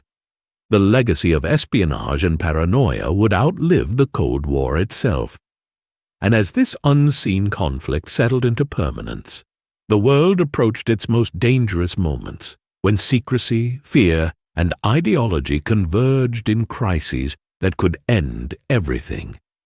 The next chapter of the Cold War would not be fought quietly. It would unfold in the open, at the edge of catastrophe, where hesitation would save the world, and a single decision could destroy it. Thus, from the shadows of secrecy, the Cold War moved toward its most perilous confrontations, moments when humanity would stand at the brink and decide whether it could survive its own fears.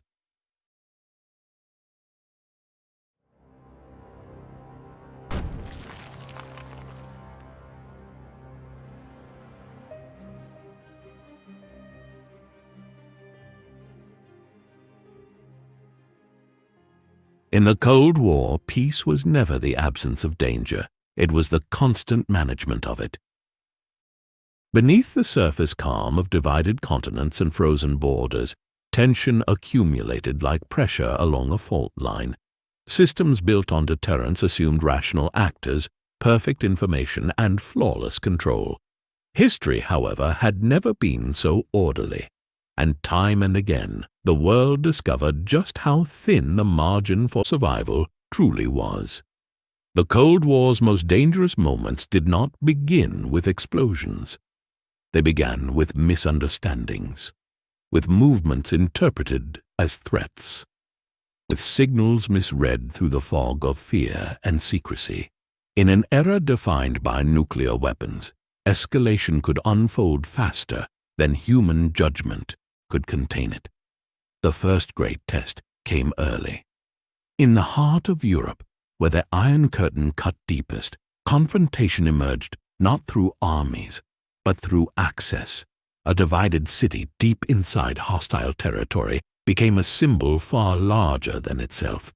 Supply routes were contested, pressure mounted. Each side believed the other was probing for weakness. The question was not whether to respond, but how far response should go. Aircraft filled the skies.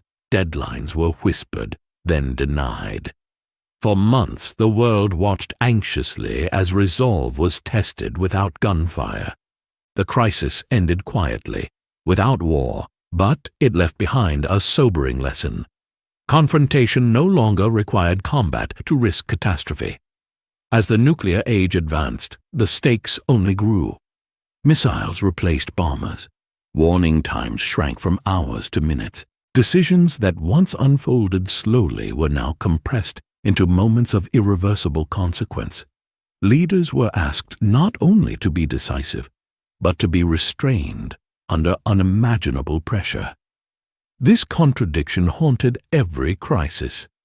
In Asia, in the Middle East, in Europe, standoffs flared repeatedly. Troops mobilized. Weapons were placed on alert. Rhetoric hardened. Each move carried symbolic weight, signaling resolve to allies and warning to adversaries. Yet beneath the posturing lay dread, the knowledge that escalation could slip beyond control. What made these moments so perilous was not aggression alone, but uncertainty. Intelligence was incomplete. Intentions were opaque. Actions meant as defense could be read as preparation for attack. A military exercise could resemble mobilization. A test could look like a first strike. In such an environment, fear sharpened reflexes and narrowed options. The Cold War became a test of nerves. Leaders faced choices no generation before them had confronted. To hesitate risked appearing weak. To act risked annihilation. Advisors debated probabilities while clocks ticked. Phones rang, messages crossed oceans, and always the unspoken awareness lingered. Once unleashed, nuclear war could not be recalled.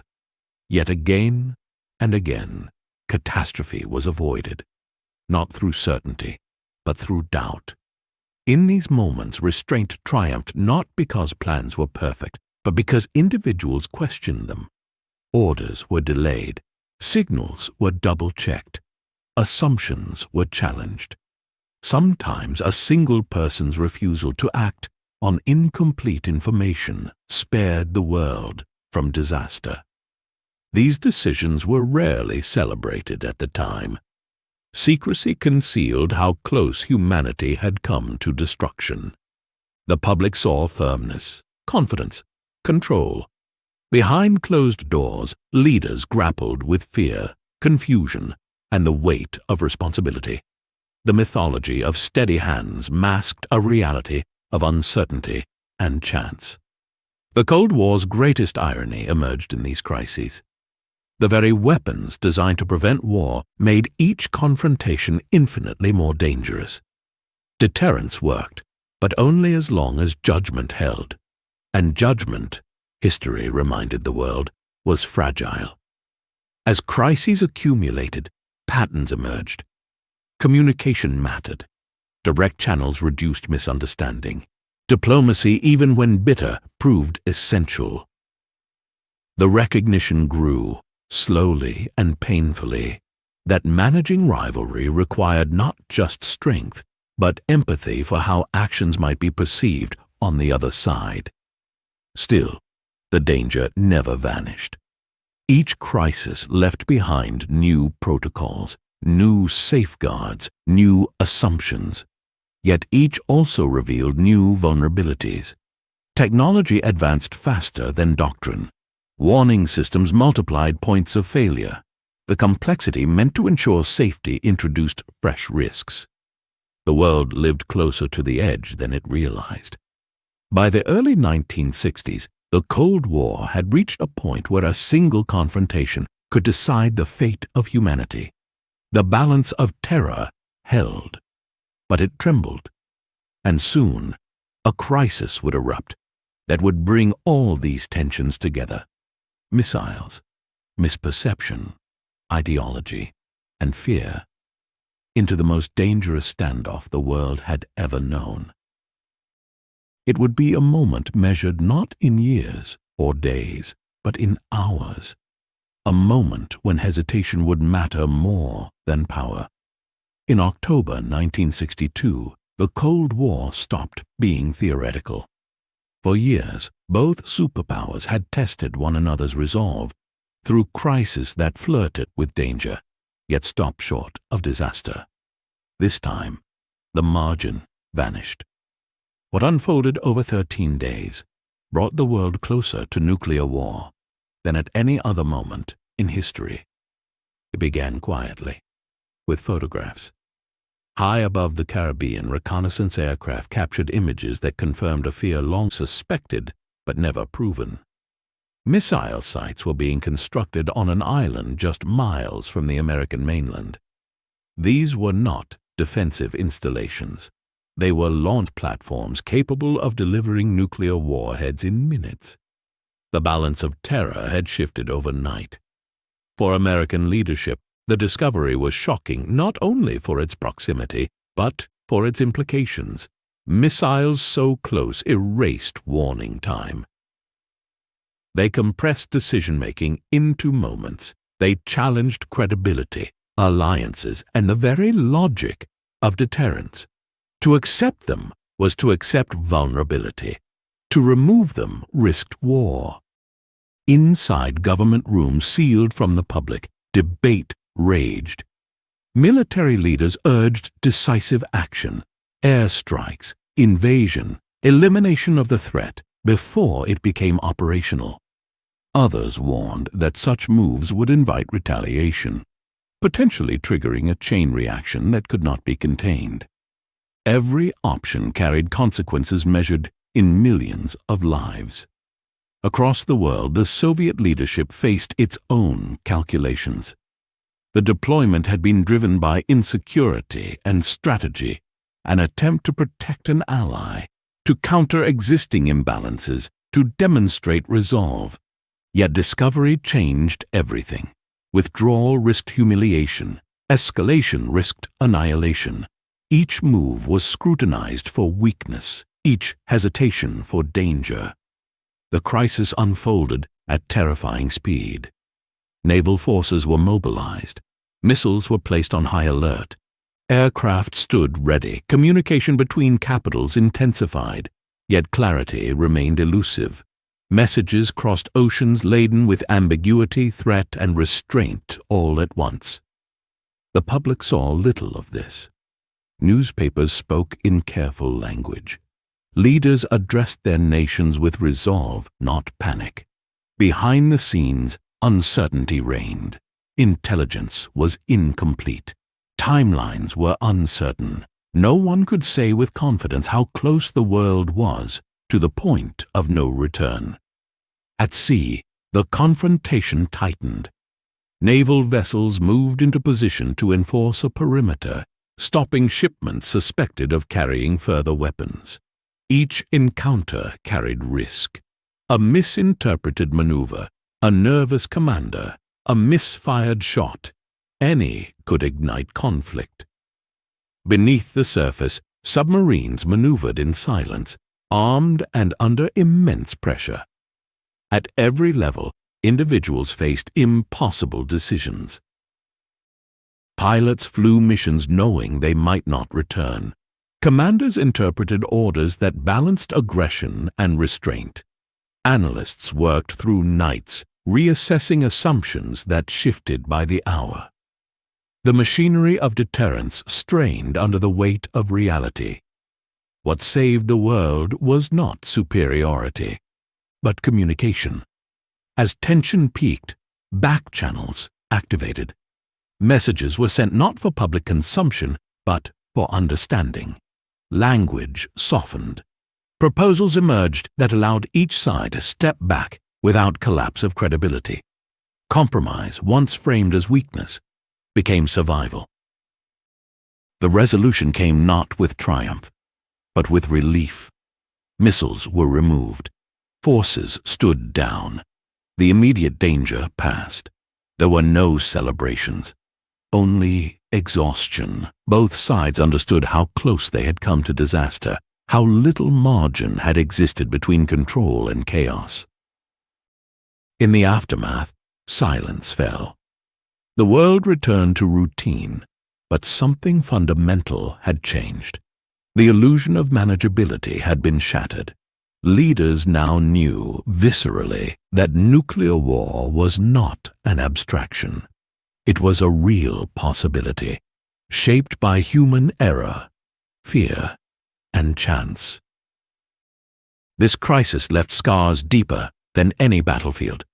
It exposed weaknesses in command systems. It revealed the danger of misperception. It demonstrated that ideology, when coupled with apocalyptic weapons, could push humanity to the edge of extinction without a single shot fired. And it forced a reckoning. New channels of communication were established. Efforts were made to reduce misunderstanding. Arms control discussions, once symbolic, gained urgency. The recognition spread slowly that survival required cooperation, however limited, between adversaries. Yet the lesson was not absolute. The Cold War did not end. Crises continued. Tension returned in new forms. The world stepped back from the brink, but it did not step away from it entirely. What October 1962 revealed was both terrifying and hopeful. Terrifying because civilization had come within hours of annihilation. Hopeful because restraint, imperfect, uncertain human restraint, had prevailed. The fate of the world had rested not on certainty, but on hesitation. And as the Cold War moved forward, that fragile lesson would be tested again and again. In the aftermath of the October crisis, the world exhaled, but it did not relax. The missiles were gone. The fleets dispersed. Public life resumed its familiar rhythm. Yet beneath the surface, something irreversible had occurred. The Cold War had crossed a psychological threshold. What had once been feared in theory had now been faced in reality and narrowly survived. Leaders on both sides were haunted by how close they had come. There had been no master plan, no flawless execution. The crisis had been held together by improvisation, restraint, and moments of doubt. Decisions had been made with incomplete information. Warnings had been ambiguous. Orders had been questioned. The survival of the world had depended not on doctrine, but on human judgment exercised under unbearable pressure.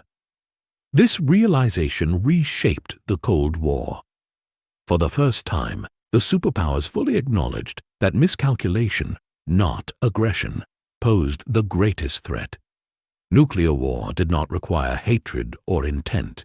It required only error, a false alarm, a misunderstood signal, a commander following protocol too faithfully. Fear, once a motivator for escalation, became a warning. In the years that followed, efforts were made to reduce the risk of accidental catastrophe. Direct communication lines were established to prevent silence from becoming fatal. Arms control discussions, once performative, gained substance. Limits were debated not because trust had emerged, but because survival demanded predictability. Yet these measures were fragile. They did not eliminate rivalry. They did not dissolve ideology. They merely acknowledged reality, that the Cold War could not be won through escalation without destroying everything it sought to protect.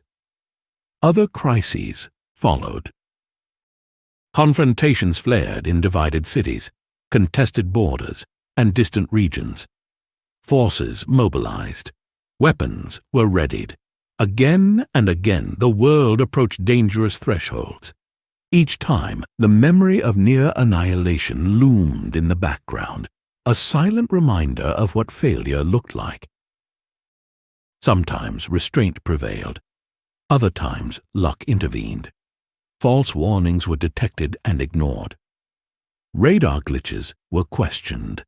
Alarms were dismissed as error.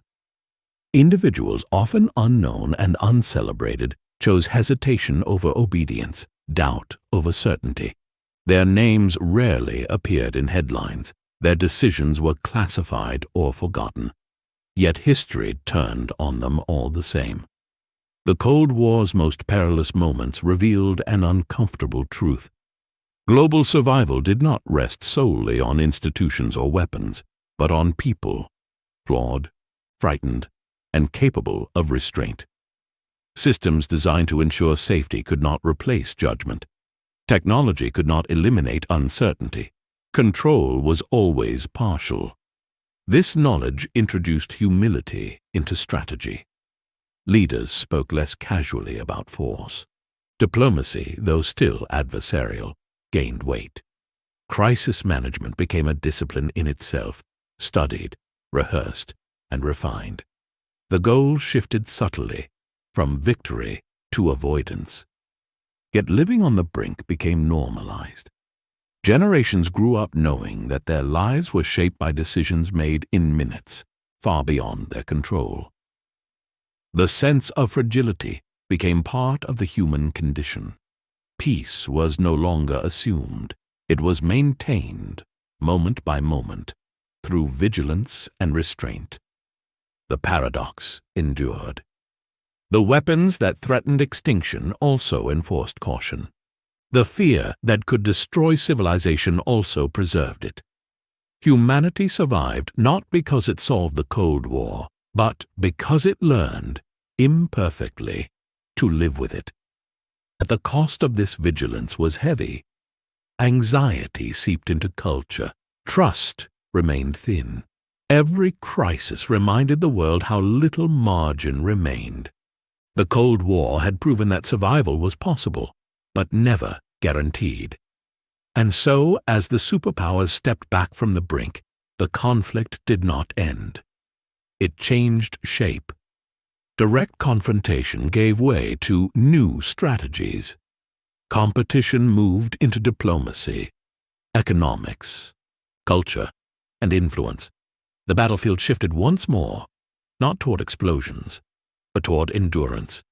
The Cold War would continue, not as a series of near apocalypses, but as a long test of systems, societies, and patience. The lesson of the brink was clear, yet unresolved. Humanity could survive its own power, but only by resisting the impulse to use it. And as the world moved forward from the edge of nuclear fire, a quieter question began to take shape, one that would define everyday life in the decades to come. What does it mean to live permanently under the shadow of catastrophe? From the brink of annihilation, the Cold War retreated into daily existence, where fear became routine, competition cultural, and survival a condition woven into ordinary life itself.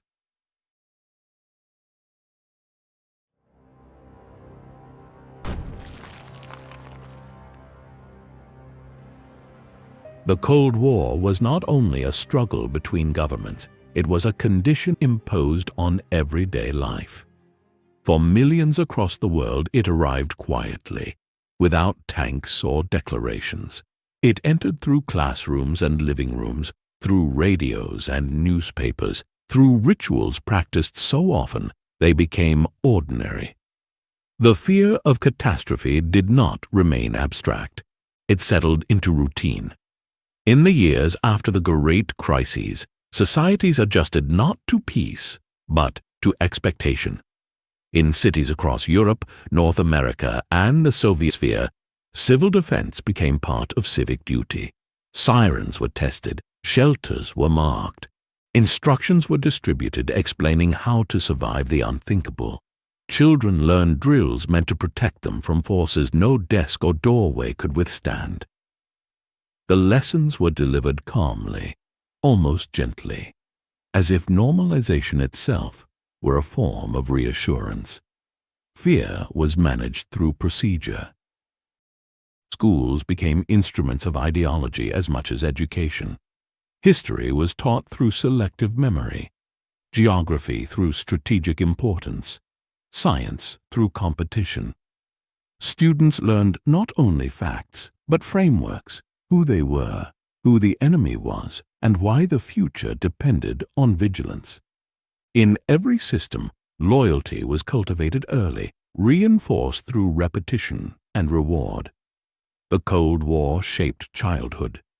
Young people grew up knowing the names of distant capitals, missile types, and alliances. They learned that the world was divided, and that this division was permanent. Yet they also learned to dream within it, to imagine progress, prosperity, and triumph on their side of the line. In homes, the Cold War was present even in silence. Families listened to broadcasts carefully, aware that words mattered. In some countries, conversations were measured, opinions softened, humor restrained. In others, debate was freer, but still shadowed by suspicion. The enemy was discussed as an abstraction, yet feared as a reality. News from abroad was filtered, framed, and often incomplete. Across divided regions, separation became personal. Families were split by borders that hardened overnight. Letters took months, if they arrived at all. Visits required permission, paperwork, and scrutiny. Lives diverged not because of choice, but because of alignment. Shared pasts fractured into incompatible presents. Art did not escape the shadow. Music, literature, cinema, and visual art were scrutinized for meaning and loyalty. Creativity was encouraged when it reinforced ideology, restricted when it questioned it. Artists learned to speak in symbols, to veil critique in metaphor, to survive by subtlety. Censorship shaped not only what could be said, but how people learned to say it. Yet culture also became resistance. Songs carried longing across borders. Films reflected anxiety and hope. Literature preserved questions when answers were forbidden. Even under restriction, imagination endured. The Cold War constrained expression, but it also sharpened it. In the West, abundance became a statement. Consumer goods, advertising, and entertainment were framed as evidence of systemic success. Prosperity was not just economic, it was ideological. The ability to choose, to consume, to enjoy leisure was presented as proof of freedom's superiority. Everyday life itself became propaganda. In the East, endurance became virtue.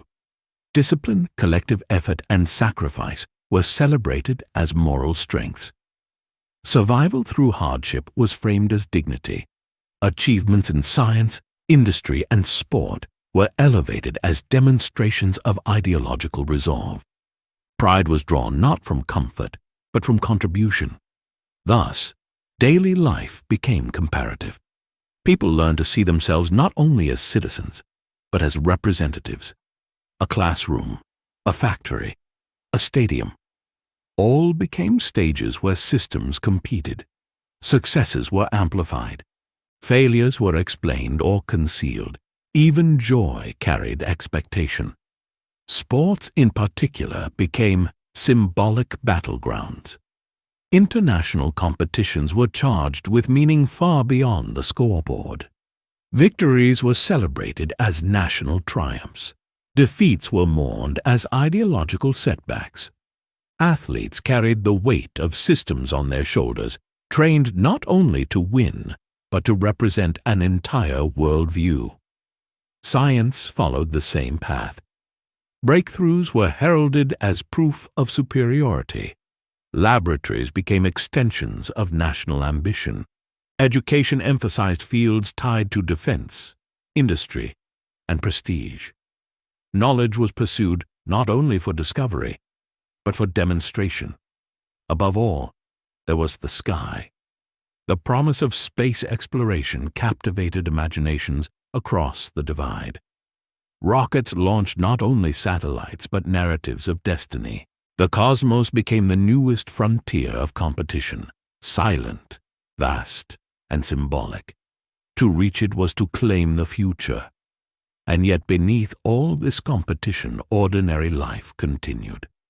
People fell in love, raised families, argued, laughed, hoped. The Cold War shaped the environment, but it did not erase humanity. Instead, it demanded adaptation. A generation learned to live with contradiction, to fear annihilation while planning careers, to rehearse survival drills while dreaming of tomorrow. This was life under the shadow. Not constant terror, but constant awareness. Not despair, but vigilance. A world where catastrophe was possible at any moment, yet postponed indefinitely by routine, culture, and the quiet insistence that life must go on. And as decades passed, that insistence would become its own form of resilience.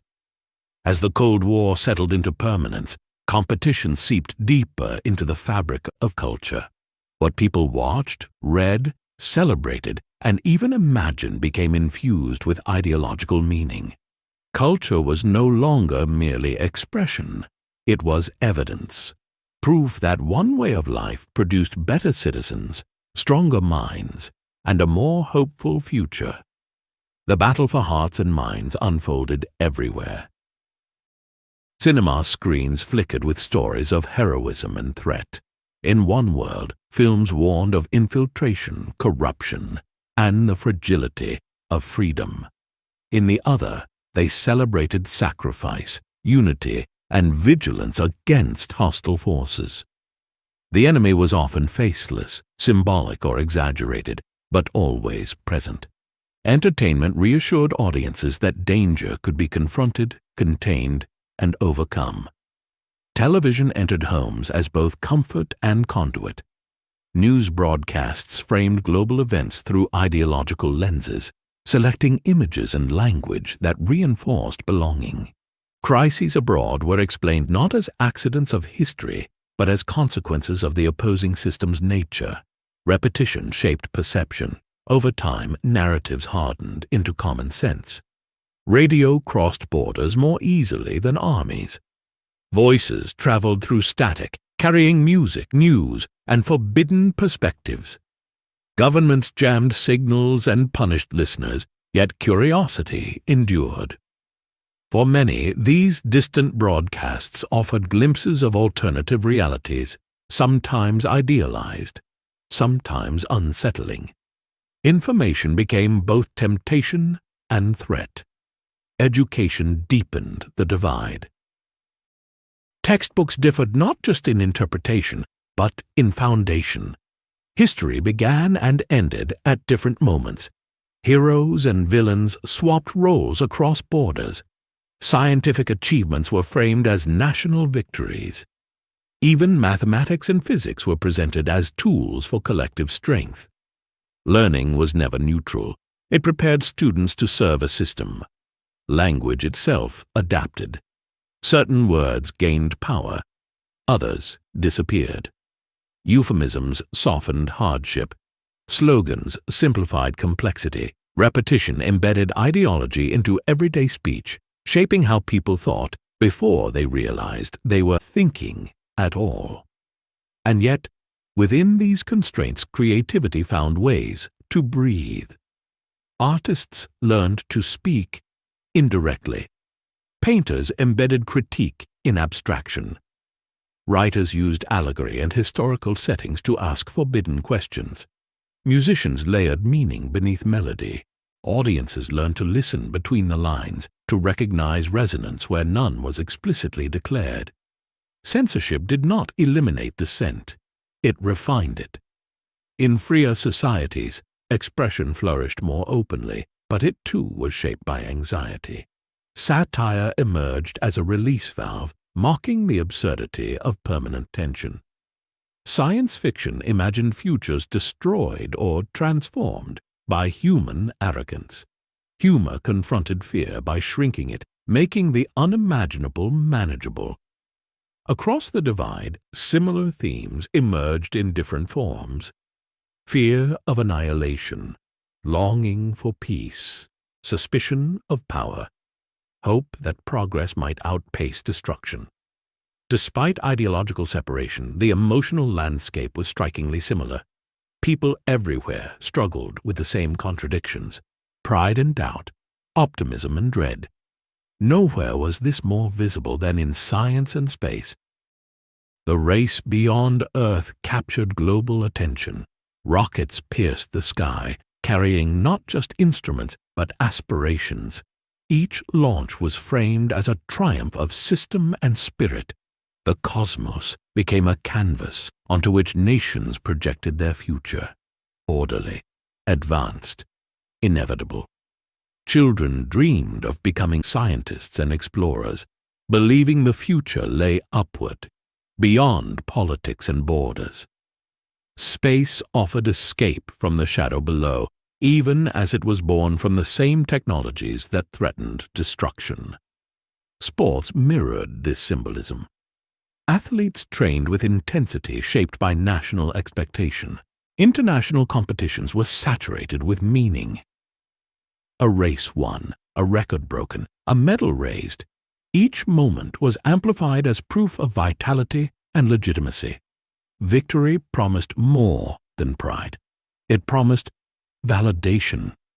Defeat, by contrast, demanded explanation. Officials spoke of unfairness, of conditions, of temporary setbacks. The narrative had to be preserved. Confidence was a resource, and culture was where it was most visibly maintained. Yet for all the spectacle, the Cold War's cultural life was not only imposed from above. Ordinary people participated willingly, sometimes enthusiastically. They found meaning in belonging, comfort in clarity, and identity in alignment. In a world defined by uncertainty, ideology offered structure. It answered questions before they were asked. Still, beneath the surface, quiet fatigue grew. Living under constant comparison was exhausting. Being told that every success mattered, every failure reflected weakness, every deviation invited danger, it weighed on societies. Some embraced it, others withdrew inward, focusing on private life, family, and small joys. This retreat was not apathy, it was survival. People learned to carve out normalcy within abnormal conditions. Celebrations continued, traditions endured, love persisted. The Cold War demanded attention, but it could not consume everything. And so life under the shadow became a balance between belief and doubt, between vigilance and routine, between fear of the end and faith in continuity.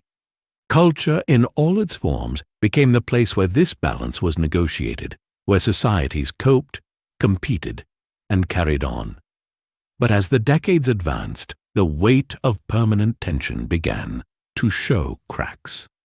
Economic pressures mounted. Questions went unanswered.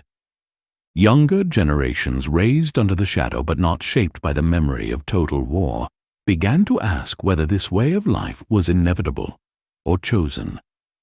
And slowly, quietly, another shift began to form. The shadow remained, but people started to imagine what it might look like without it.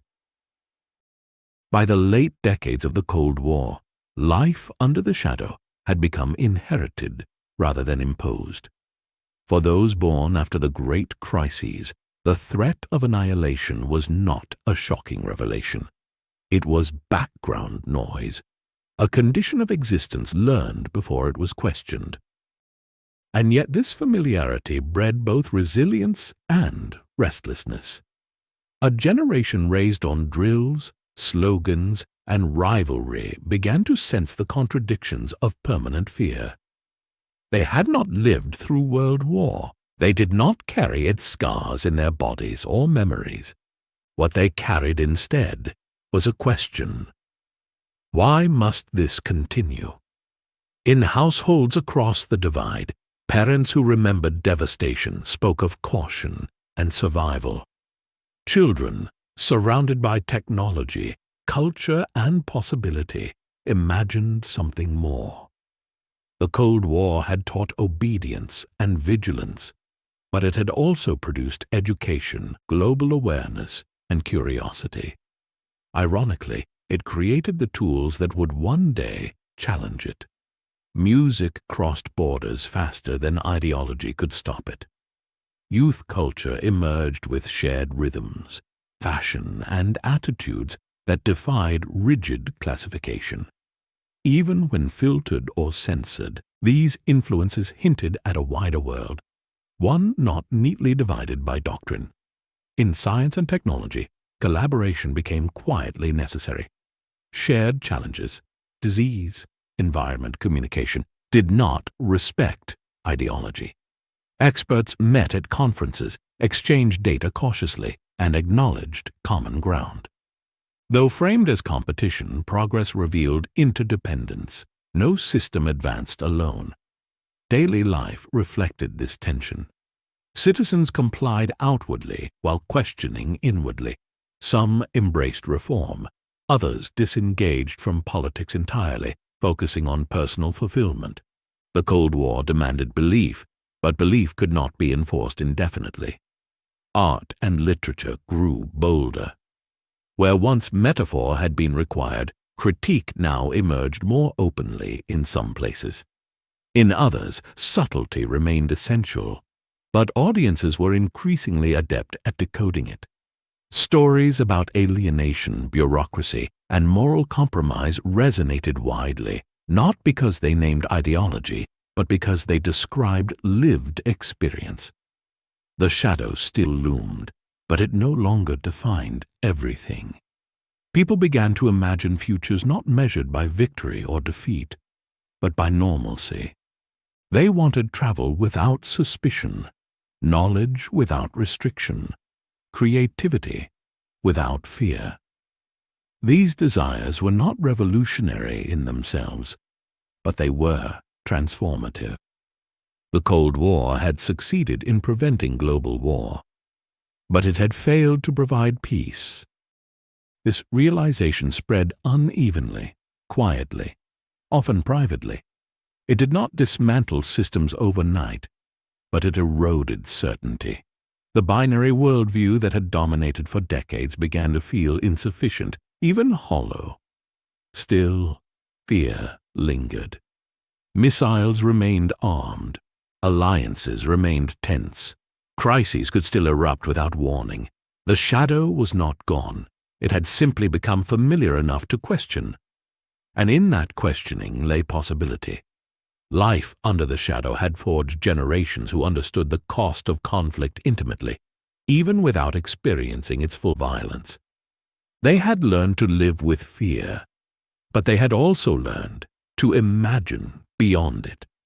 This dual legacy, vigilance and hope, would shape the final chapters of the Cold War.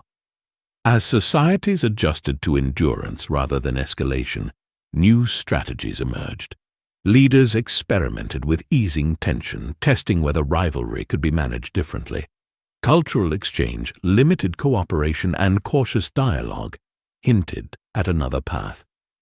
The shadow did not disappear, but for the first time it began to thin. And as ordinary people carried on, working, creating, dreaming, they unknowingly prepared the ground for change. The Cold War had shaped their lives. Now, slowly, their lives would begin to reshape the Cold War. The struggle ahead would not be fought with weapons or slogans, but with patience, reform, and the courage to imagine an end. From daily vigilance grew quiet resistance, and from quiet resistance, the first glimmers of a world no longer defined solely by fear.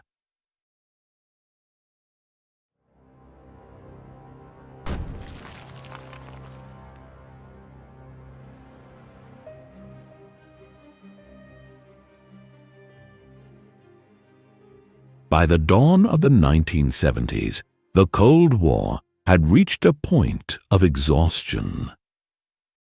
Decades of tension had yielded no decisive victory, only mounting costs.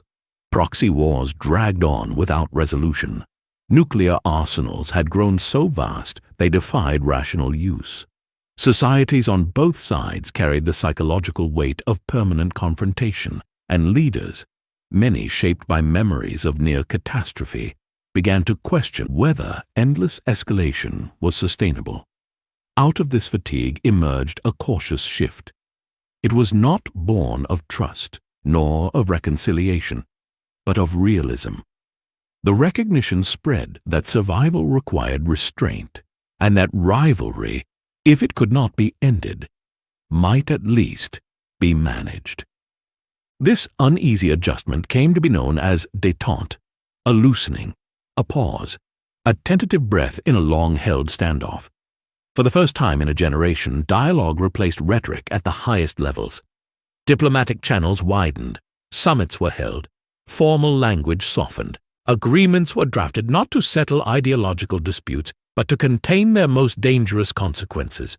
The goal was not friendship, but predictability. Arms control stood at the center of this effort. After years of unchecked expansion, both superpowers acknowledged that their nuclear stockpiles had surpassed any conceivable need. More weapons no longer meant more security.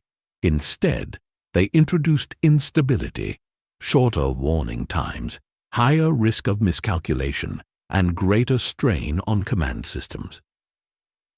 Negotiations began to place limits on what had once seemed limitless. Treaties were signed that froze certain categories of weapons, constrained deployment, and introduced verification mechanisms. These agreements were technical, cautious, and incomplete, but they mattered. For the first time, restraint was formalized, codified, and monitored. Beyond weapons, exchanges expanded. Scientists traveled, students studied abroad. Cultural delegations crossed borders, trade increased cautiously, linking economies once sealed apart. These interactions were carefully managed, yet symbolically powerful. They suggested that coexistence, however uneasy, was possible. Public perception shifted accordingly. The language of imminent apocalypse faded slightly from headlines. The threat remained, but it receded from daily urgency. For ordinary people, détente offered relief, a sense that the future might not hinge on constant crisis. Yet beneath this surface calm, nothing fundamental had changed. Ideology remained intact. Alliances held firm. Military planning continued. Intelligence agencies stayed vigilant. Each side viewed détente not as transformation, but as strategy, a way to gain stability without surrendering advantage. Suspicion lingered in every negotiation. Agreements were scrutinized for loopholes. Compliance was monitored obsessively. Cooperation was conditional, reversible, and fragile. Every concession was weighed against the fear of exploitation. Détente was not peace. It was a pause shaped by necessity, not reconciliation. A recognition that endless confrontation was dangerous, but that trust was still impossible. And so, even as treaties were signed and smiles exchanged, contingency plans remained in place. Weapons stayed armed. Borders stayed fortified. The Cold War did not dissolve.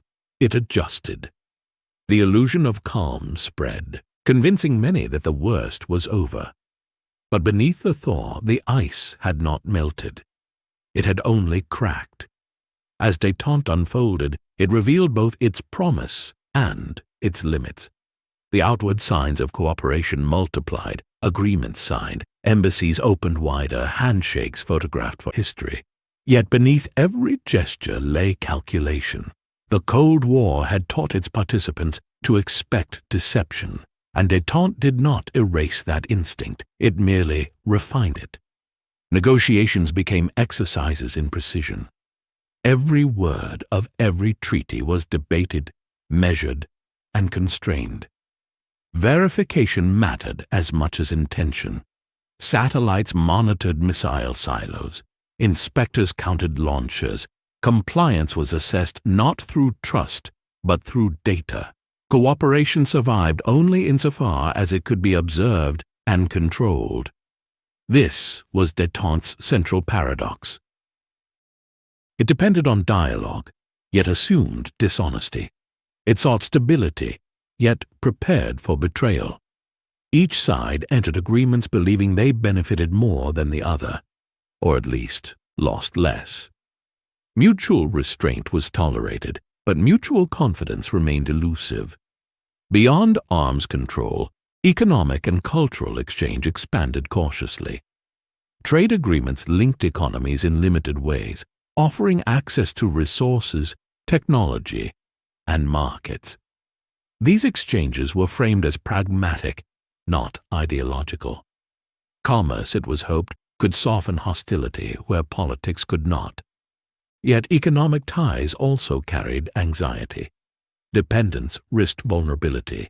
Cooperation risked influence. Cultural exchange followed a similar pattern. Artists, athletes, and academics crossed borders under supervision. Performances and exhibitions were curated. Encounters were celebrated publicly, yet monitored privately.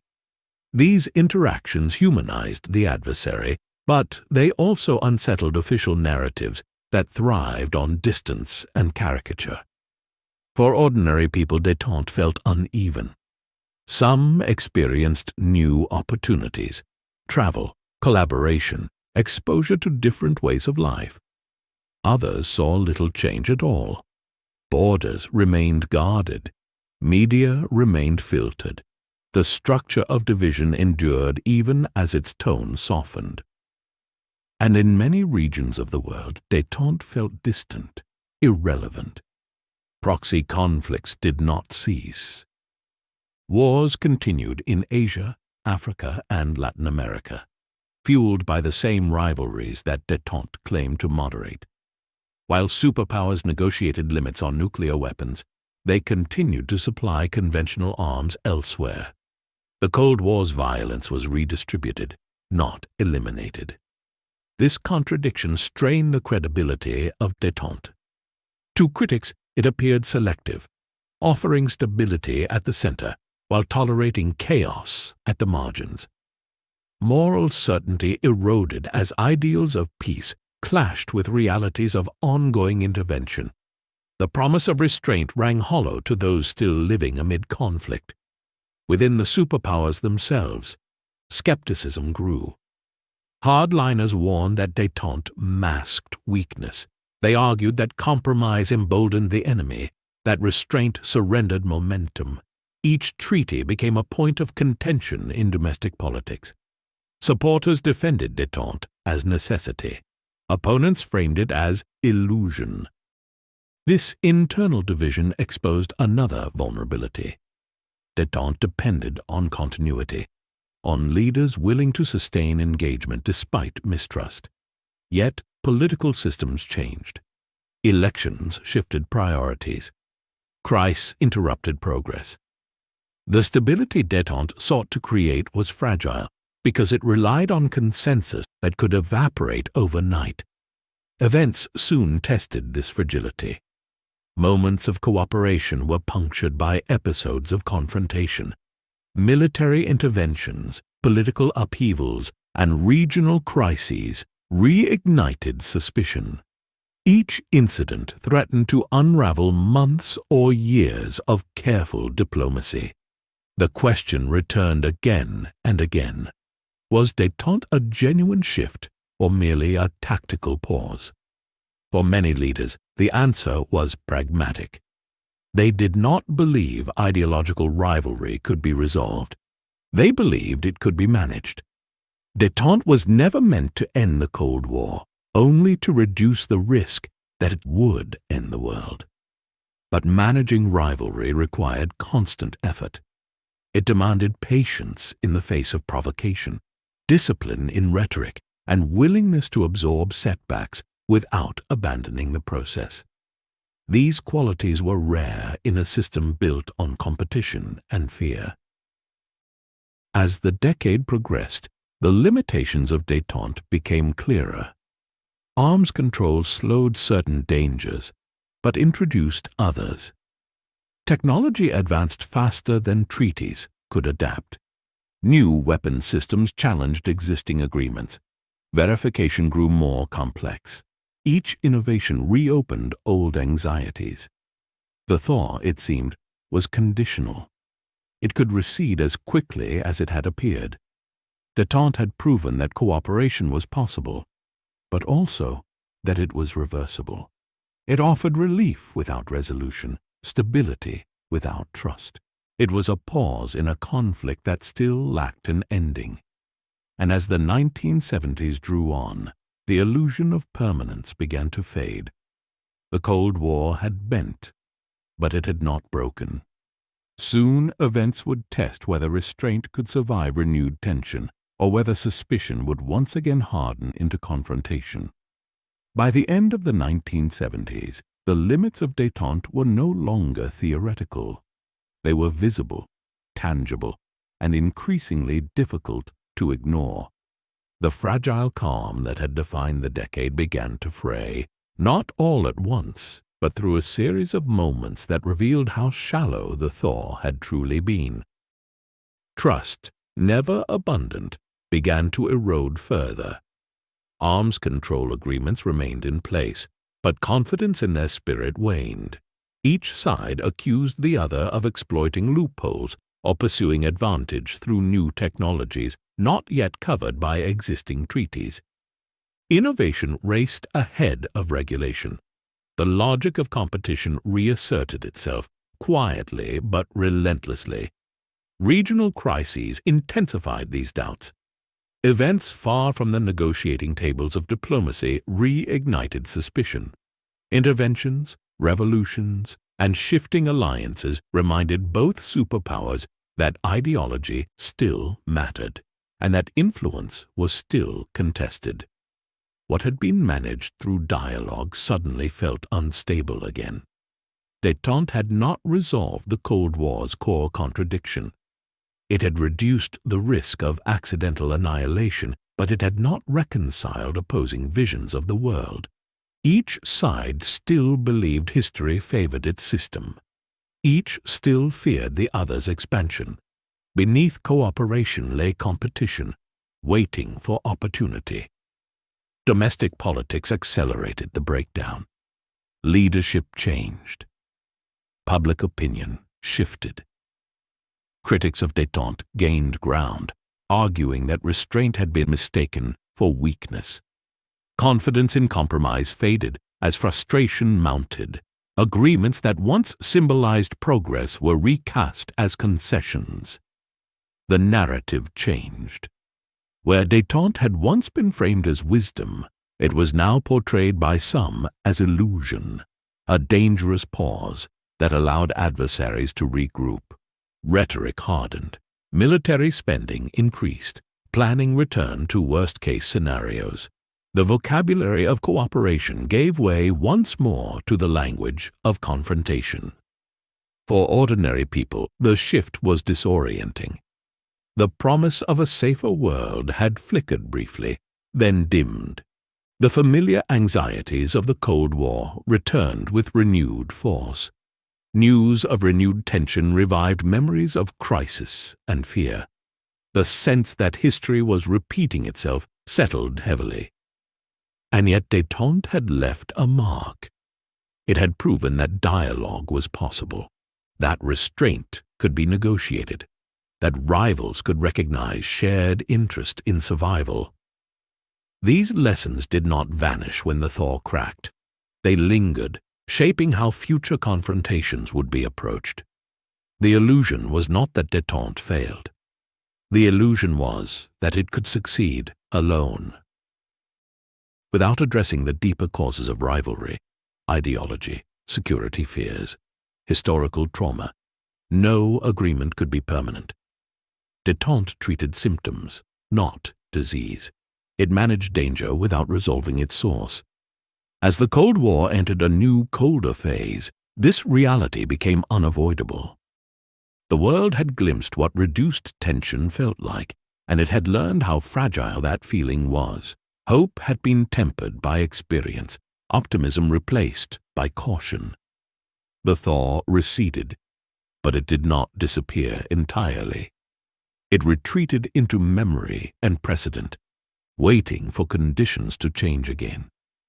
When future leaders would search for ways out of confrontation, they would look back to this moment, not as a solution, but as a guide. Détente had not ended the Cold War, but it had altered its rhythm. It had shown that rivalry could slow, that catastrophe could be avoided through choice rather than chance. And in doing so, it set the stage for the final decisive transformations still to come. As suspicion hardened once more and competition intensified, another force began to stir, quietly at first, then with growing momentum. Not external pressure, but internal strain. The next chapter of the Cold War would not be shaped primarily by confrontation between rivals, but by fractures within one of them. Thus, as détente faded into illusion, the true test of endurance emerged, not at the border between empires, but within the structures that held them together.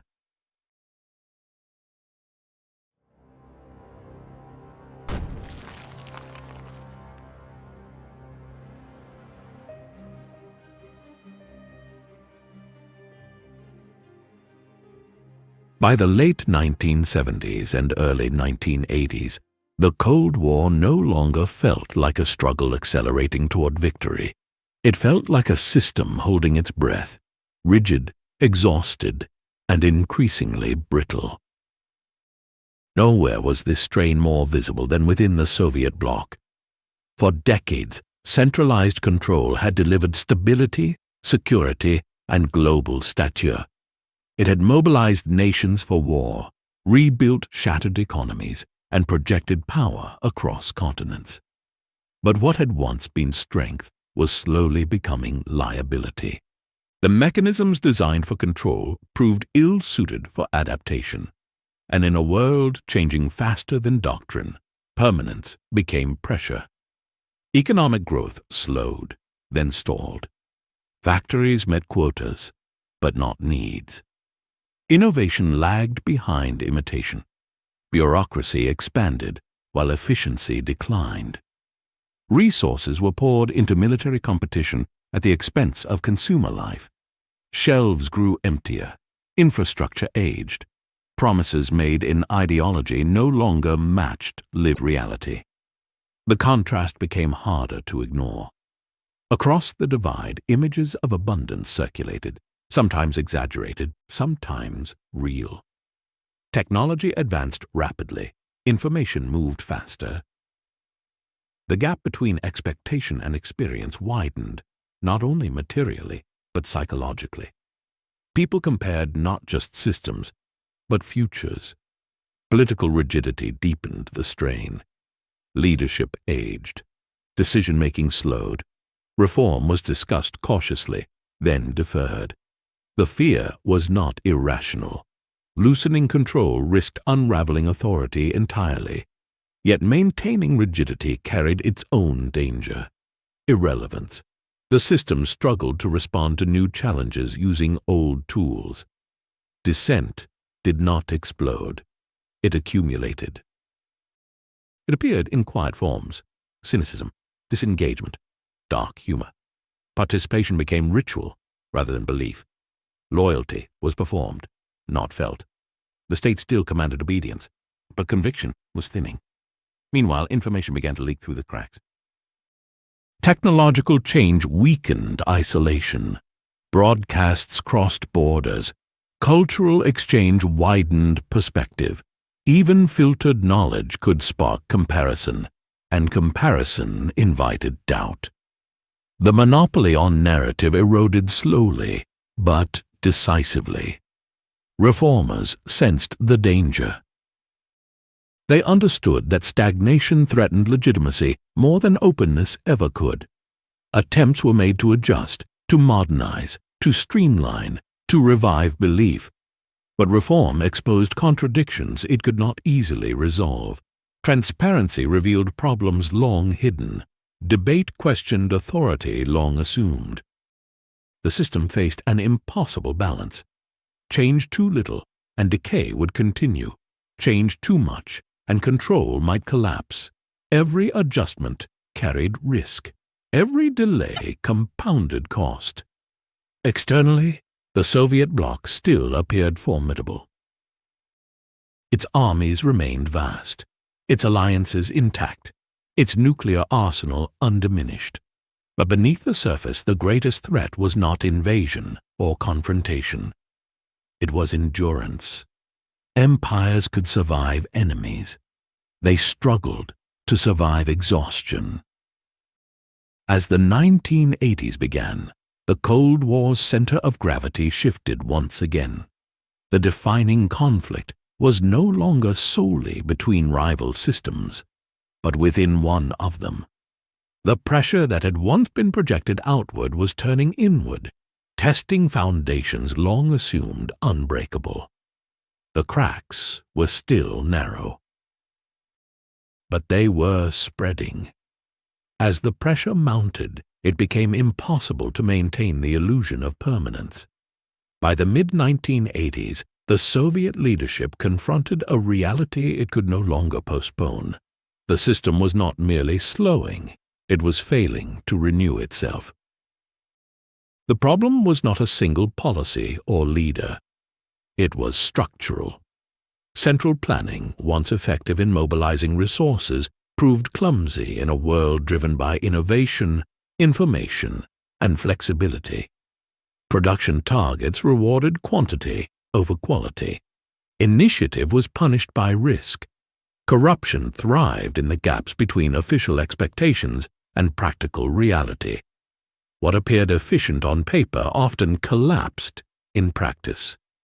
Daily life reflected this dysfunction. Citizens navigated shortages with resignation and ingenuity. Informal networks replaced formal distribution. Cynicism replaced belief. The state still provided employment and security, but at the cost of stagnation. Progress felt distant, abstract, postponed indefinitely. The leadership knew this could not continue. Reform was no longer a theoretical debate. It was a necessity. Without change, the system would erode from within. Yet reform threatened the very mechanisms that had preserved control. The dilemma was profound. How to modernize without destabilizing? How to open without unraveling? The answer, when it came, was cautious but transformative. Policies were introduced to encourage restructuring and openness. Economic reform aimed to decentralize decision-making, introduce limited market mechanisms, and reward efficiency.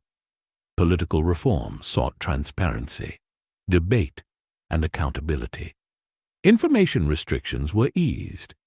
The language of renewal replaced that of rigidity. At first, the shift felt liberating.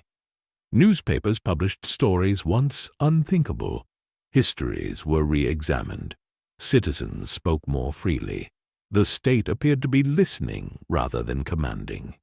Hope surfaced, not revolutionary hope, but pragmatic hope that life might improve. But openness came with consequences. As information flowed, it revealed not just inefficiency, but injustice. Past abuses were exposed. Economic disparities became visible. Long-suppressed grievances resurfaced. What had been tolerated in silence now demanded explanation. Reform did not simply fix problems. It illuminated them. Debate spread beyond economic policy into questions of legitimacy and identity. National and regional tensions, long contained by central authority, re-emerged. Communities began to ask what they had sacrificed and for whom. Unity, once enforced, now required consent. The leadership faced a storm it had helped unleash. Each reform raised expectations faster than it delivered results. Economic transition created disruption before improvement. Political openness invited criticism the system was not prepared to absorb. The promise of change collided with the inertia of institutions built for control, not adaptation. Externally, the contrast sharpened. As global communication increased, comparisons became unavoidable. Citizens saw alternatives not as propaganda, but as lived reality elsewhere. The Cold War's ideological certainty weakened under the weight of everyday experience. Belief in historical inevitability gave way to doubt, and doubt was contagious. Within the ruling structures themselves, confidence wavered. Officials disagreed over direction. Hardliners warned that reform risked collapse. Reformers argued that stagnation guaranteed it. Authority fragmented as consensus dissolved. The system's greatest strength, discipline, became its greatest vulnerability. It could not easily tolerate pluralism. It could not adapt quickly.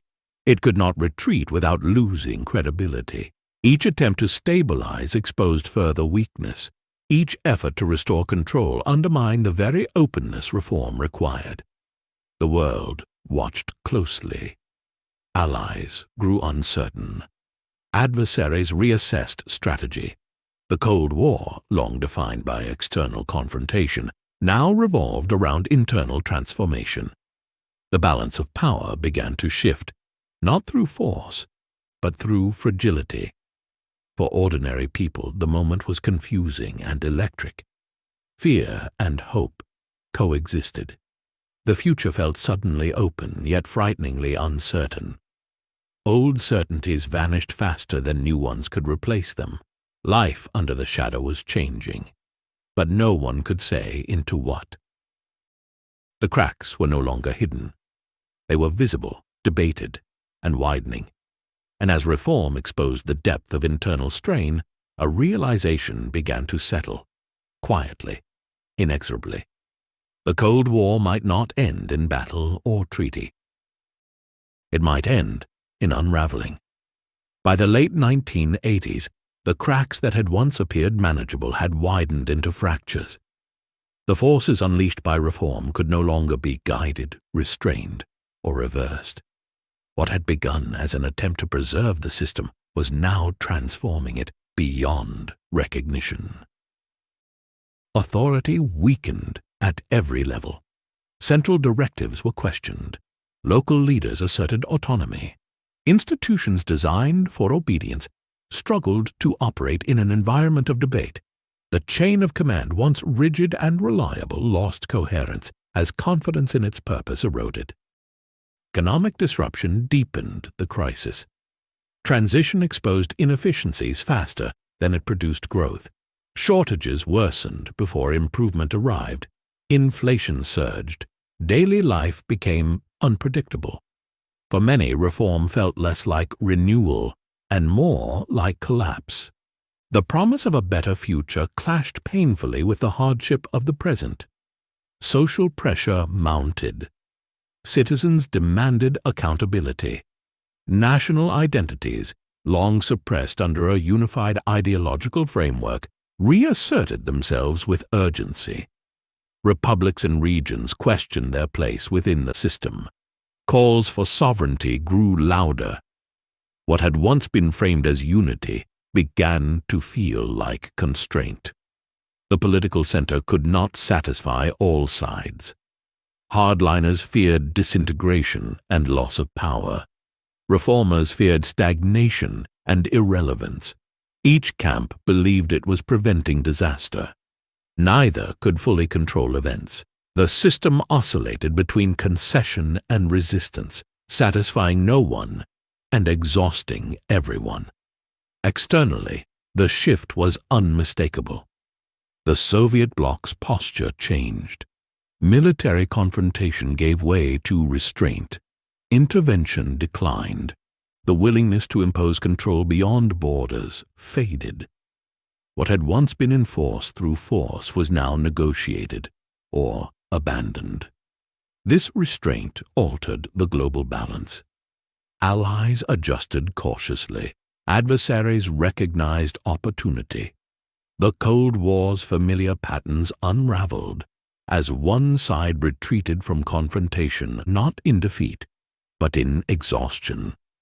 Power was not seized. It was relinquished. The most profound transformation, however, was psychological. Fear of external enemies diminished as internal uncertainty grew. The narratives that had sustained sacrifice lost their hold. People no longer defined themselves primarily in opposition to an adversary. They began to ask what they wanted for themselves. That question proved revolutionary. As the center weakened, momentum shifted outward. Events accelerated. Decisions that once took years unfolded in months. Structures that had seemed permanent revealed how fragile they truly were once belief evaporated. The Cold War had been sustained by discipline, fear, and conviction. When conviction faltered, fear alone was not enough. The system did not fall because it was invaded or overpowered. It collapsed because it could no longer persuade its own people, or even its own leaders, that it could deliver a future worth defending. History often ends empires quietly, not with explosions, but with fatigue, not with conquest, but with resignation. What decades of pressure from without had failed to achieve, years of pressure from within now accomplished. The Cold War was approaching its decisive moment, and it would not arrive through missile launches or battlefield victories, but through crowds, conversations, and choices made by ordinary people who no longer believed permanence was inevitable.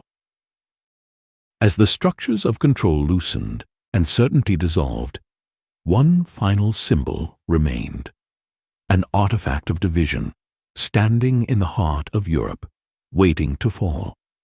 The next chapter would not be written by generals or strategists. It would be written in streets and squares, where history, at last, would move faster than fear. Thus, as the system cracked beyond repair, the Cold War entered its final act, one defined not by confrontation, but by collapse and release.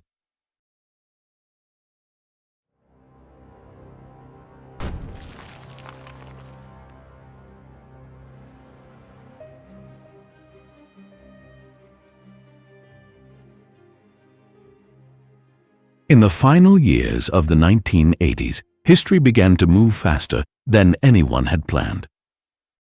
For decades, the Cold War had been defined by rigidity, by systems that resisted change through force, fear, and inertia.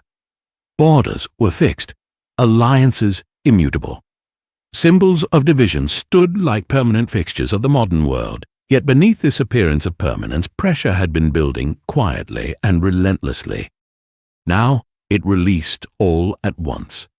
Across Eastern Europe, the authority that had once seemed immovable began to waver. Governments that had ruled through certainty and control found themselves unable to answer a simple, dangerous question. Why should things remain this way? Economic hardship persisted. Promises rang hollow. Reform elsewhere had raised expectations faster than institutions could meet them. And people noticed. Public discourse changed tone. Where fear once dominated, hesitation appeared. Where obedience had been assumed, questions emerged. Demonstrations began small. Gatherings framed as reformist, not revolutionary. But their meaning was unmistakable. The demand was not merely for better policy, but for dignity, voice, and choice. The speed of transformation was astonishing.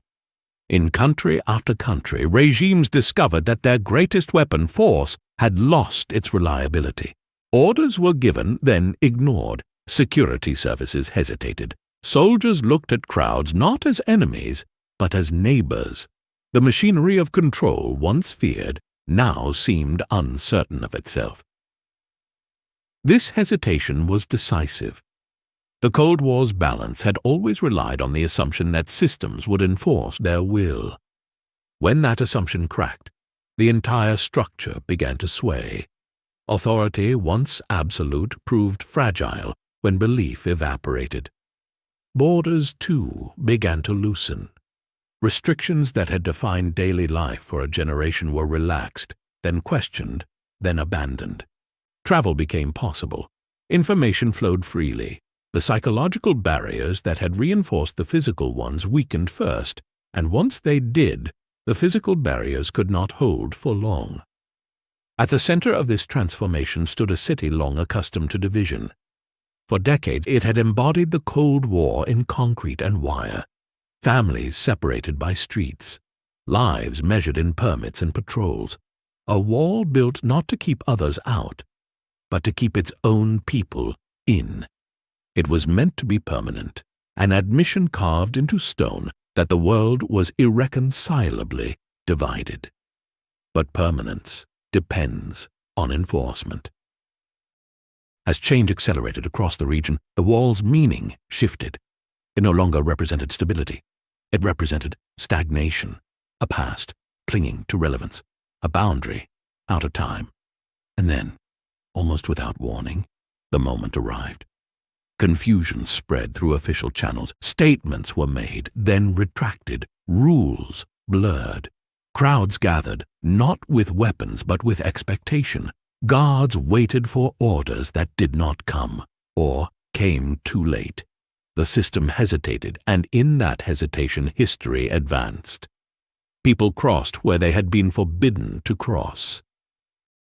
They climbed, passed, embraced. The wall, once a symbol of absolute division, became a gathering place.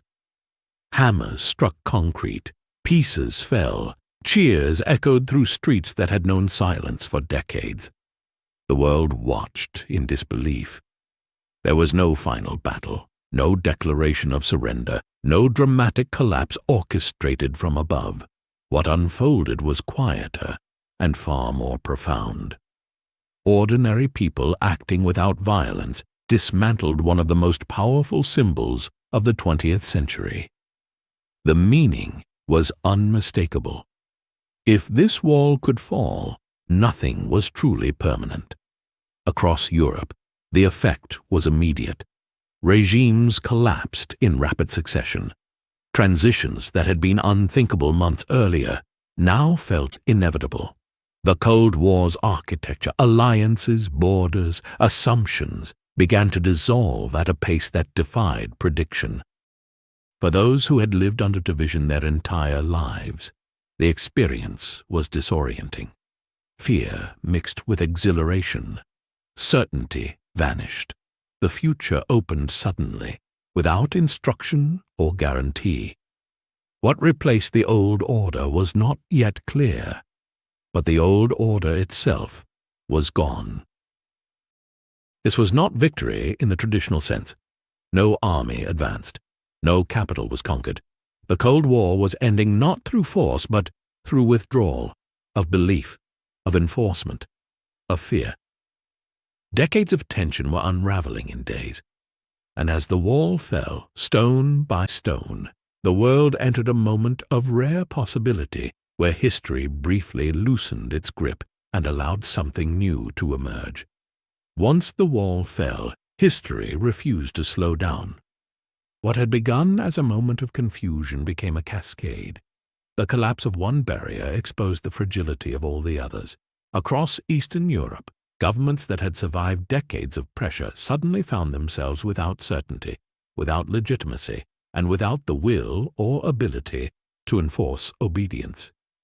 The change was breathtaking in its speed. In capital after capital, long-ruling parties relinquished power or were swept aside. Negotiations replaced decrees. One-party systems unraveled into coalitions, then into elections. Flags were lowered, new constitutions were promised, old slogans vanished from public spaces almost overnight.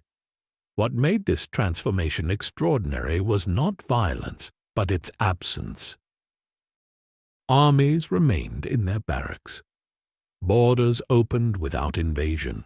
Revolutions unfolded through crowds, candles, and chants rather than gunfire. The Cold War, which had shaped the world through fear of destruction, was dissolving through restraint. The implications reached far beyond Europe. For decades, global power had been defined by balance, two systems locked in permanent opposition. Now that balance was collapsing asymmetrically. One side was not defeated in war. It was dissolving under the weight of its own contradictions. The logic of rivalry, once unquestioned, began to feel obsolete. In Western capitals, disbelief mixed with caution. Leaders watched events unfold faster than policy could adapt. Plans crafted for gradual change were overtaken by reality. The question was no longer how to manage confrontation, but how to respond to its sudden absence. Victory felt inappropriate. Celebration felt premature. The world had changed, but its direction remained uncertain. In Eastern Europe, freedom arrived without instruction. Citizens who had lived under certainty, however constrained, now faced choice in its rawest form. Political pluralism brought debate, fragmentation, and uncertainty. Economic transition promised opportunity but delivered shock. State industries collapsed, social safety nets frayed. The cost of liberation became immediately visible. Joy and anxiety coexisted. Crowds celebrated newfound rights while worrying about tomorrow's wages. Borders opened even as identities blurred.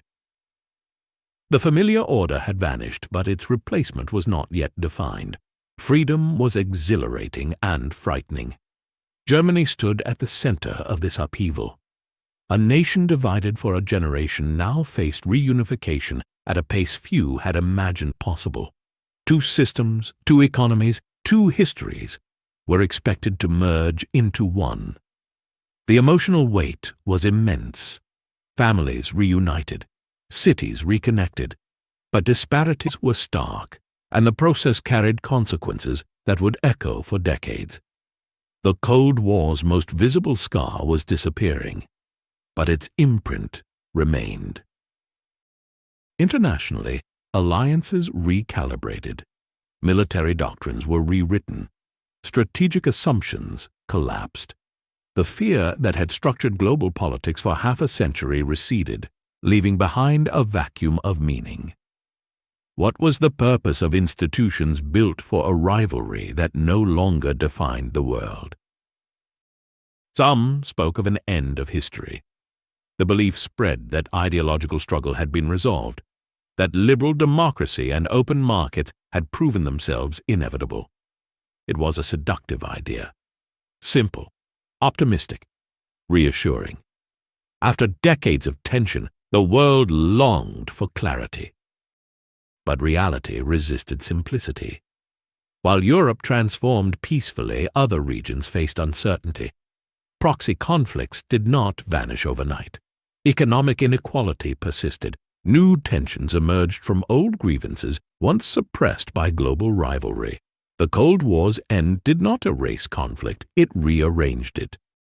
Still, the moment was undeniable. A generation that had grown up beneath the shadow of annihilation now witnessed its retreat. Sirens fell silent, drills ended, the expectation of imminent catastrophe faded from daily consciousness. For the first time in decades, the future felt open rather than predetermined. The Cold War had not concluded with a treaty or a battlefield.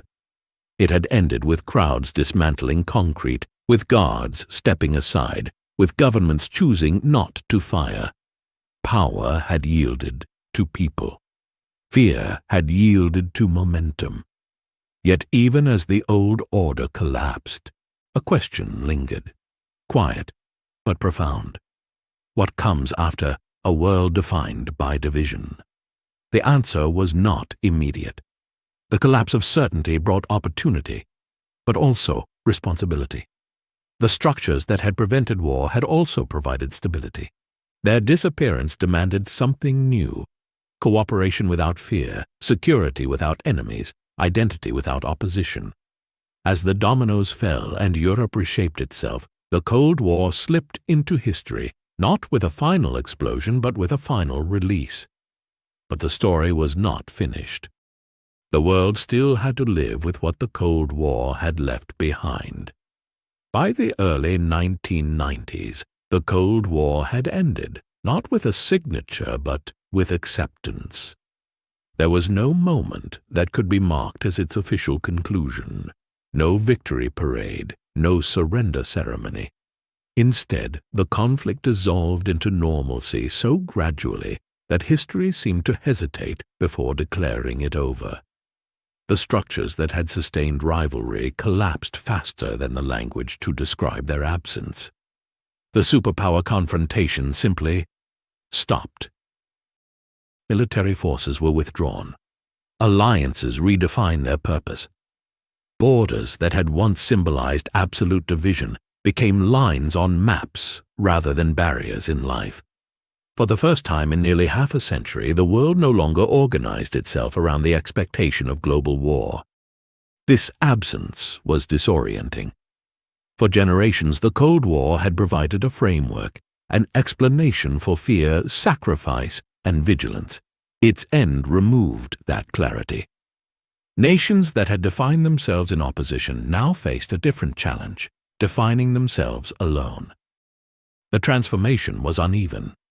Some societies adapted quickly, embracing integration, reform, and opportunity. Others struggled with instability, economic shock, and unresolved grievances. The disappearance of an overarching rivalry exposed local tensions once held in check by global alignment. Peace, it turned out, required more than the absence of enemies. Germany's reunification symbolized both hope and complexity. What had been divided by force was reunited by choice. but the process revealed deep disparities. Integration demanded patience, investment, and compromise.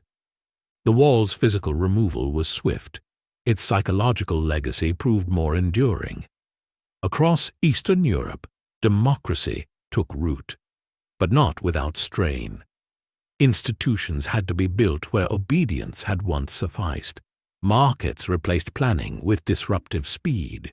Freedom expanded faster than security. The future, once dictated, now required negotiation. The exhilaration of liberation was tempered by uncertainty. Globally, power shifted. A world once structured by balance now faced asymmetry. One superpower emerged without a peer. The rules of international order were rewritten, sometimes hastily, sometimes arrogantly. Optimism flourished, but so did complacency. Many believed the great ideological struggle was over, that history had reached a stable endpoint, that the long nightmare of division had given way to a permanent peace. It was a comforting belief, born of relief and hope, but history is rarely so generous. The Cold War left behind weapons, institutions, habits, and memories. Nuclear arsenals remained. Alliances endured. Mistrust lingered. New rivalries emerged from old frameworks. The shadow did not vanish. It changed shape. Yet something profound had been achieved. A conflict that had threatened annihilation ended without firing the final shot. Decades of rivalry dissolved through restraint, choice, and exhaustion rather than conquest. The world stepped back from the brink not because it was forced to, but because it decided to. That decision mattered.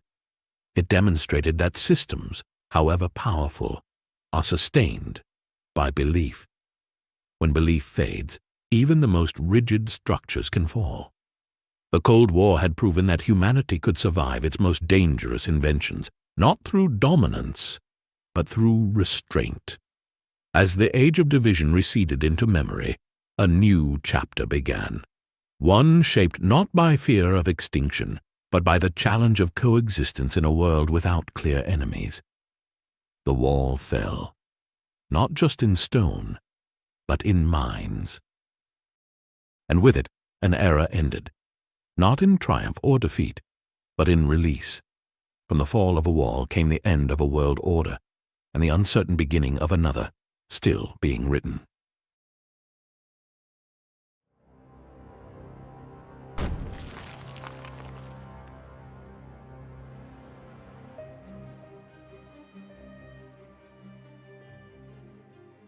When the Cold War ended, the world did not erupt into celebration. It paused. The silence that followed was unfamiliar, almost unsettling. For nearly half a century, global life had been organized around tension, rivalry, and the expectation of catastrophe. Strategies, institutions, and identities had been built to manage a single overriding question: how do we survive each other? When that question abruptly lost its urgency, humanity was left facing something far more ambiguous. What comes after survival? The early years following the Cold War were filled with optimism. Borders opened, markets expanded. Former enemies shook hands and spoke of partnership. The belief spread that history itself had turned a corner, that ideological conflict had exhausted its possibilities, and that cooperation would now replace confrontation as the dominant force shaping the world. But beneath this optimism, the Cold War's architecture remained. Military alliances did not dissolve. Nuclear weapons were not dismantled. Intelligence networks stayed active.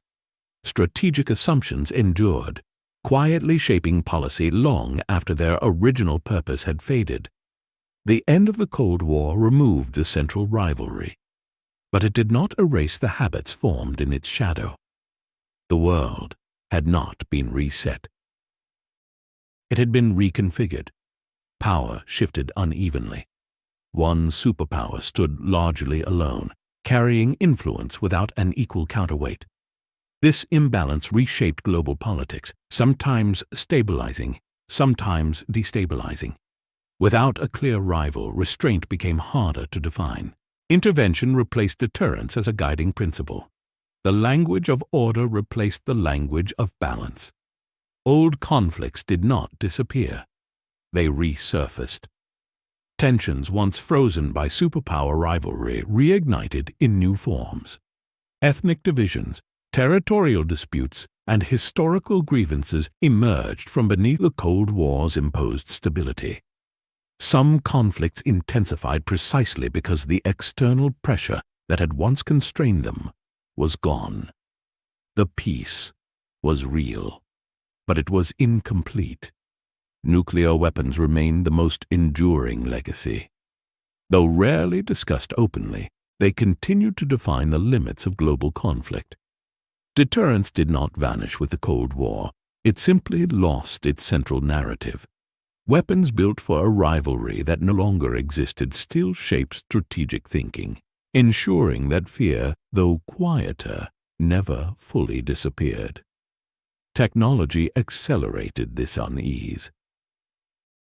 The tools of surveillance, communication, and warfare developed during the Cold War evolved rapidly, spreading beyond the control of the systems that created them.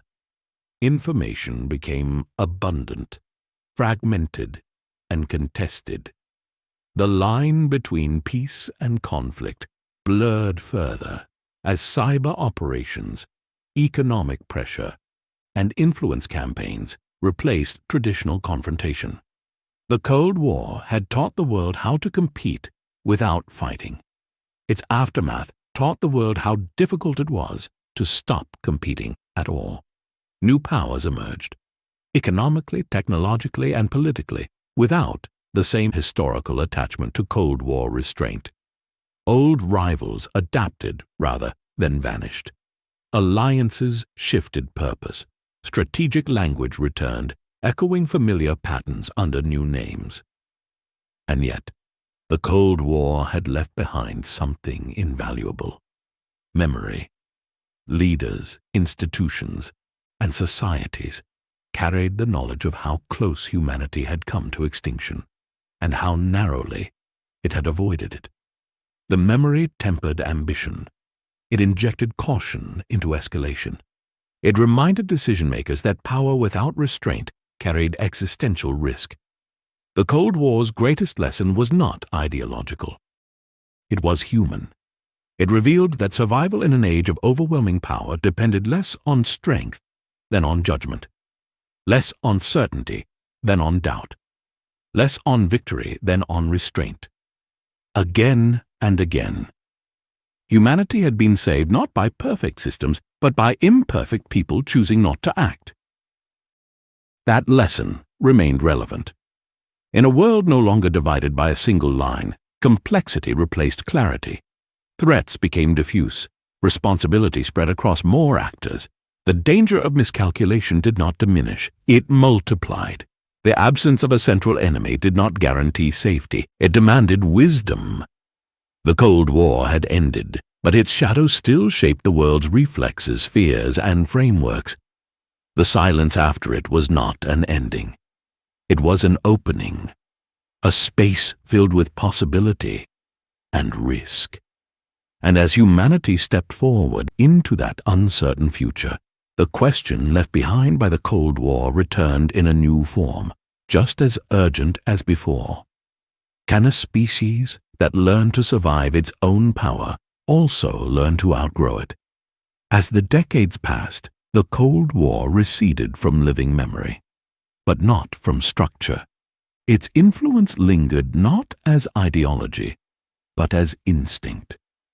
Governments planned with assumptions inherited from a divided world.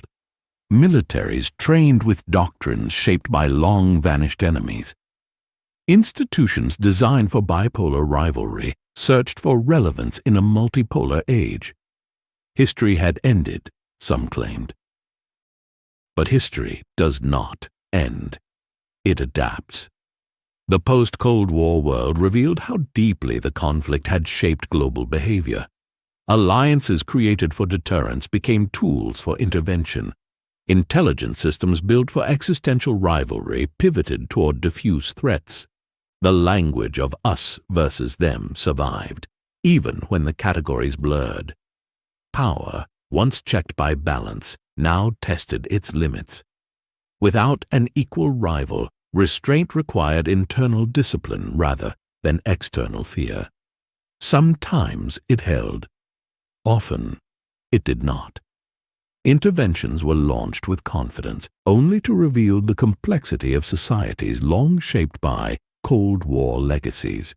Borders drawn hastily, regimes propped up artificially, grievances suppressed rather than resolved.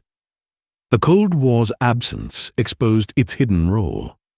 For all its danger, it had imposed a certain order. Its rigid structure had frozen conflicts that might otherwise have erupted. When that structure vanished, old tensions resurfaced with new intensity. Stability gave way to uncertainty, predictability to volatility. Nuclear weapons remained the ultimate reminder. Though fewer in number, they still defined the ceiling of violence. Their existence continued to enforce restraint among major powers, even as conflict reemerged in subtler forms. The fear that once dominated headlines now operated quietly, shaping decisions behind closed doors. Deterrence survived, but without clarity. Technology complicated this inheritance.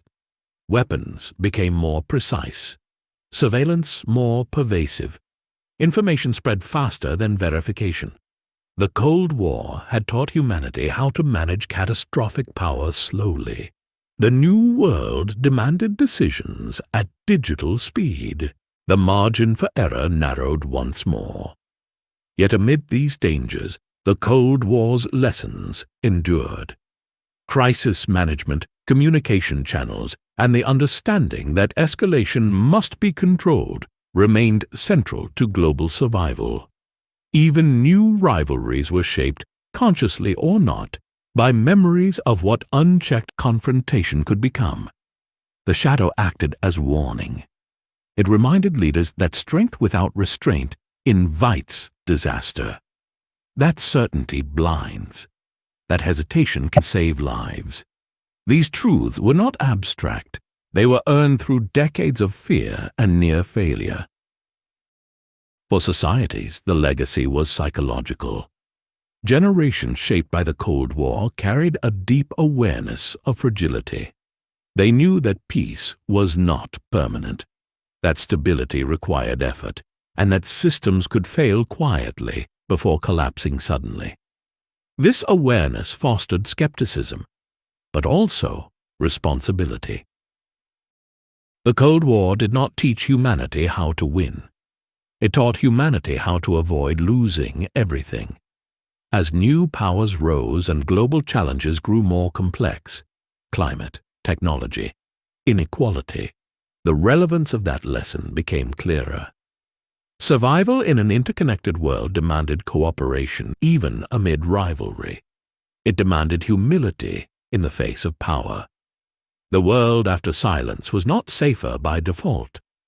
It was simply less structured. And in that openness lay both danger and possibility. The Cold War had ended without a final reckoning, but its imprint guided the future nonetheless, reminding humanity that the greatest threats are rarely external alone. They emerge when fear overwhelms judgment, and when power forgets restraint. In the end, the Cold War did not leave behind a clear victory or a final truth. It left behind a warning. The silence that followed its conclusion was not peace in its purest form. It was the absence of a single organizing fear. And without that fear, the world was forced to confront something far more complex. Responsibility without simplicity, power without clear boundaries, and conflict without familiar rules. The Cold War had been brutal, dangerous and often unjust. But it had also been instructive. It taught humanity that power, when left unchecked, threatens existence itself. That technology can outrun wisdom. That certainty can be more dangerous than doubt. Over and over the world had survived not because it was right, but because it hesitated. Because individuals questioned orders, delayed action, or chose restraint when doctrine demanded resolve. These moments rarely entered mythology. There were no monuments to hesitation, no medals for doubt. Yet history turned on them all the same. The Cold War revealed that survival in the modern age depended less on dominance than on judgment, less on victory than on self-control. That lesson remains unfinished. The world that followed inherited weapons capable of ending civilization, institutions built for rivalry, and habits shaped by fear. New powers rose with their own ambitions. Old grievances resurfaced in new forms. The language of competition returned, echoing familiar patterns beneath unfamiliar circumstances. And yet, the shadow of the Cold War lingered as memory. It reminded leaders that escalation has consequences beyond intention. It reminded societies that freedom is fragile and security never absolute. It reminded humanity that systems endure only as long as belief sustains them, and that belief can vanish quietly, then suddenly. Perhaps the Cold War's most profound legacy lies here, not in its conflicts but in its restraint, not in the wars it fought, but in the war it avoided. It stands as proof that even in an age of overwhelming destructive power, humanity can choose not to use it. But that choice must be made again and again. The Cold War did not solve the problem of power. It exposed it. It showed that fear can preserve peace, but only temporarily. That structures can contain violence, but not eliminate it. That survival is not guaranteed by strength alone. In the world after silence, the responsibility passed fully to humanity itself. There is no longer a single line dividing the globe, no single rivalry explaining danger. Threats are fragmented, accelerated, and interconnected. Miscalculation remains possible. Technology remains unforgiving.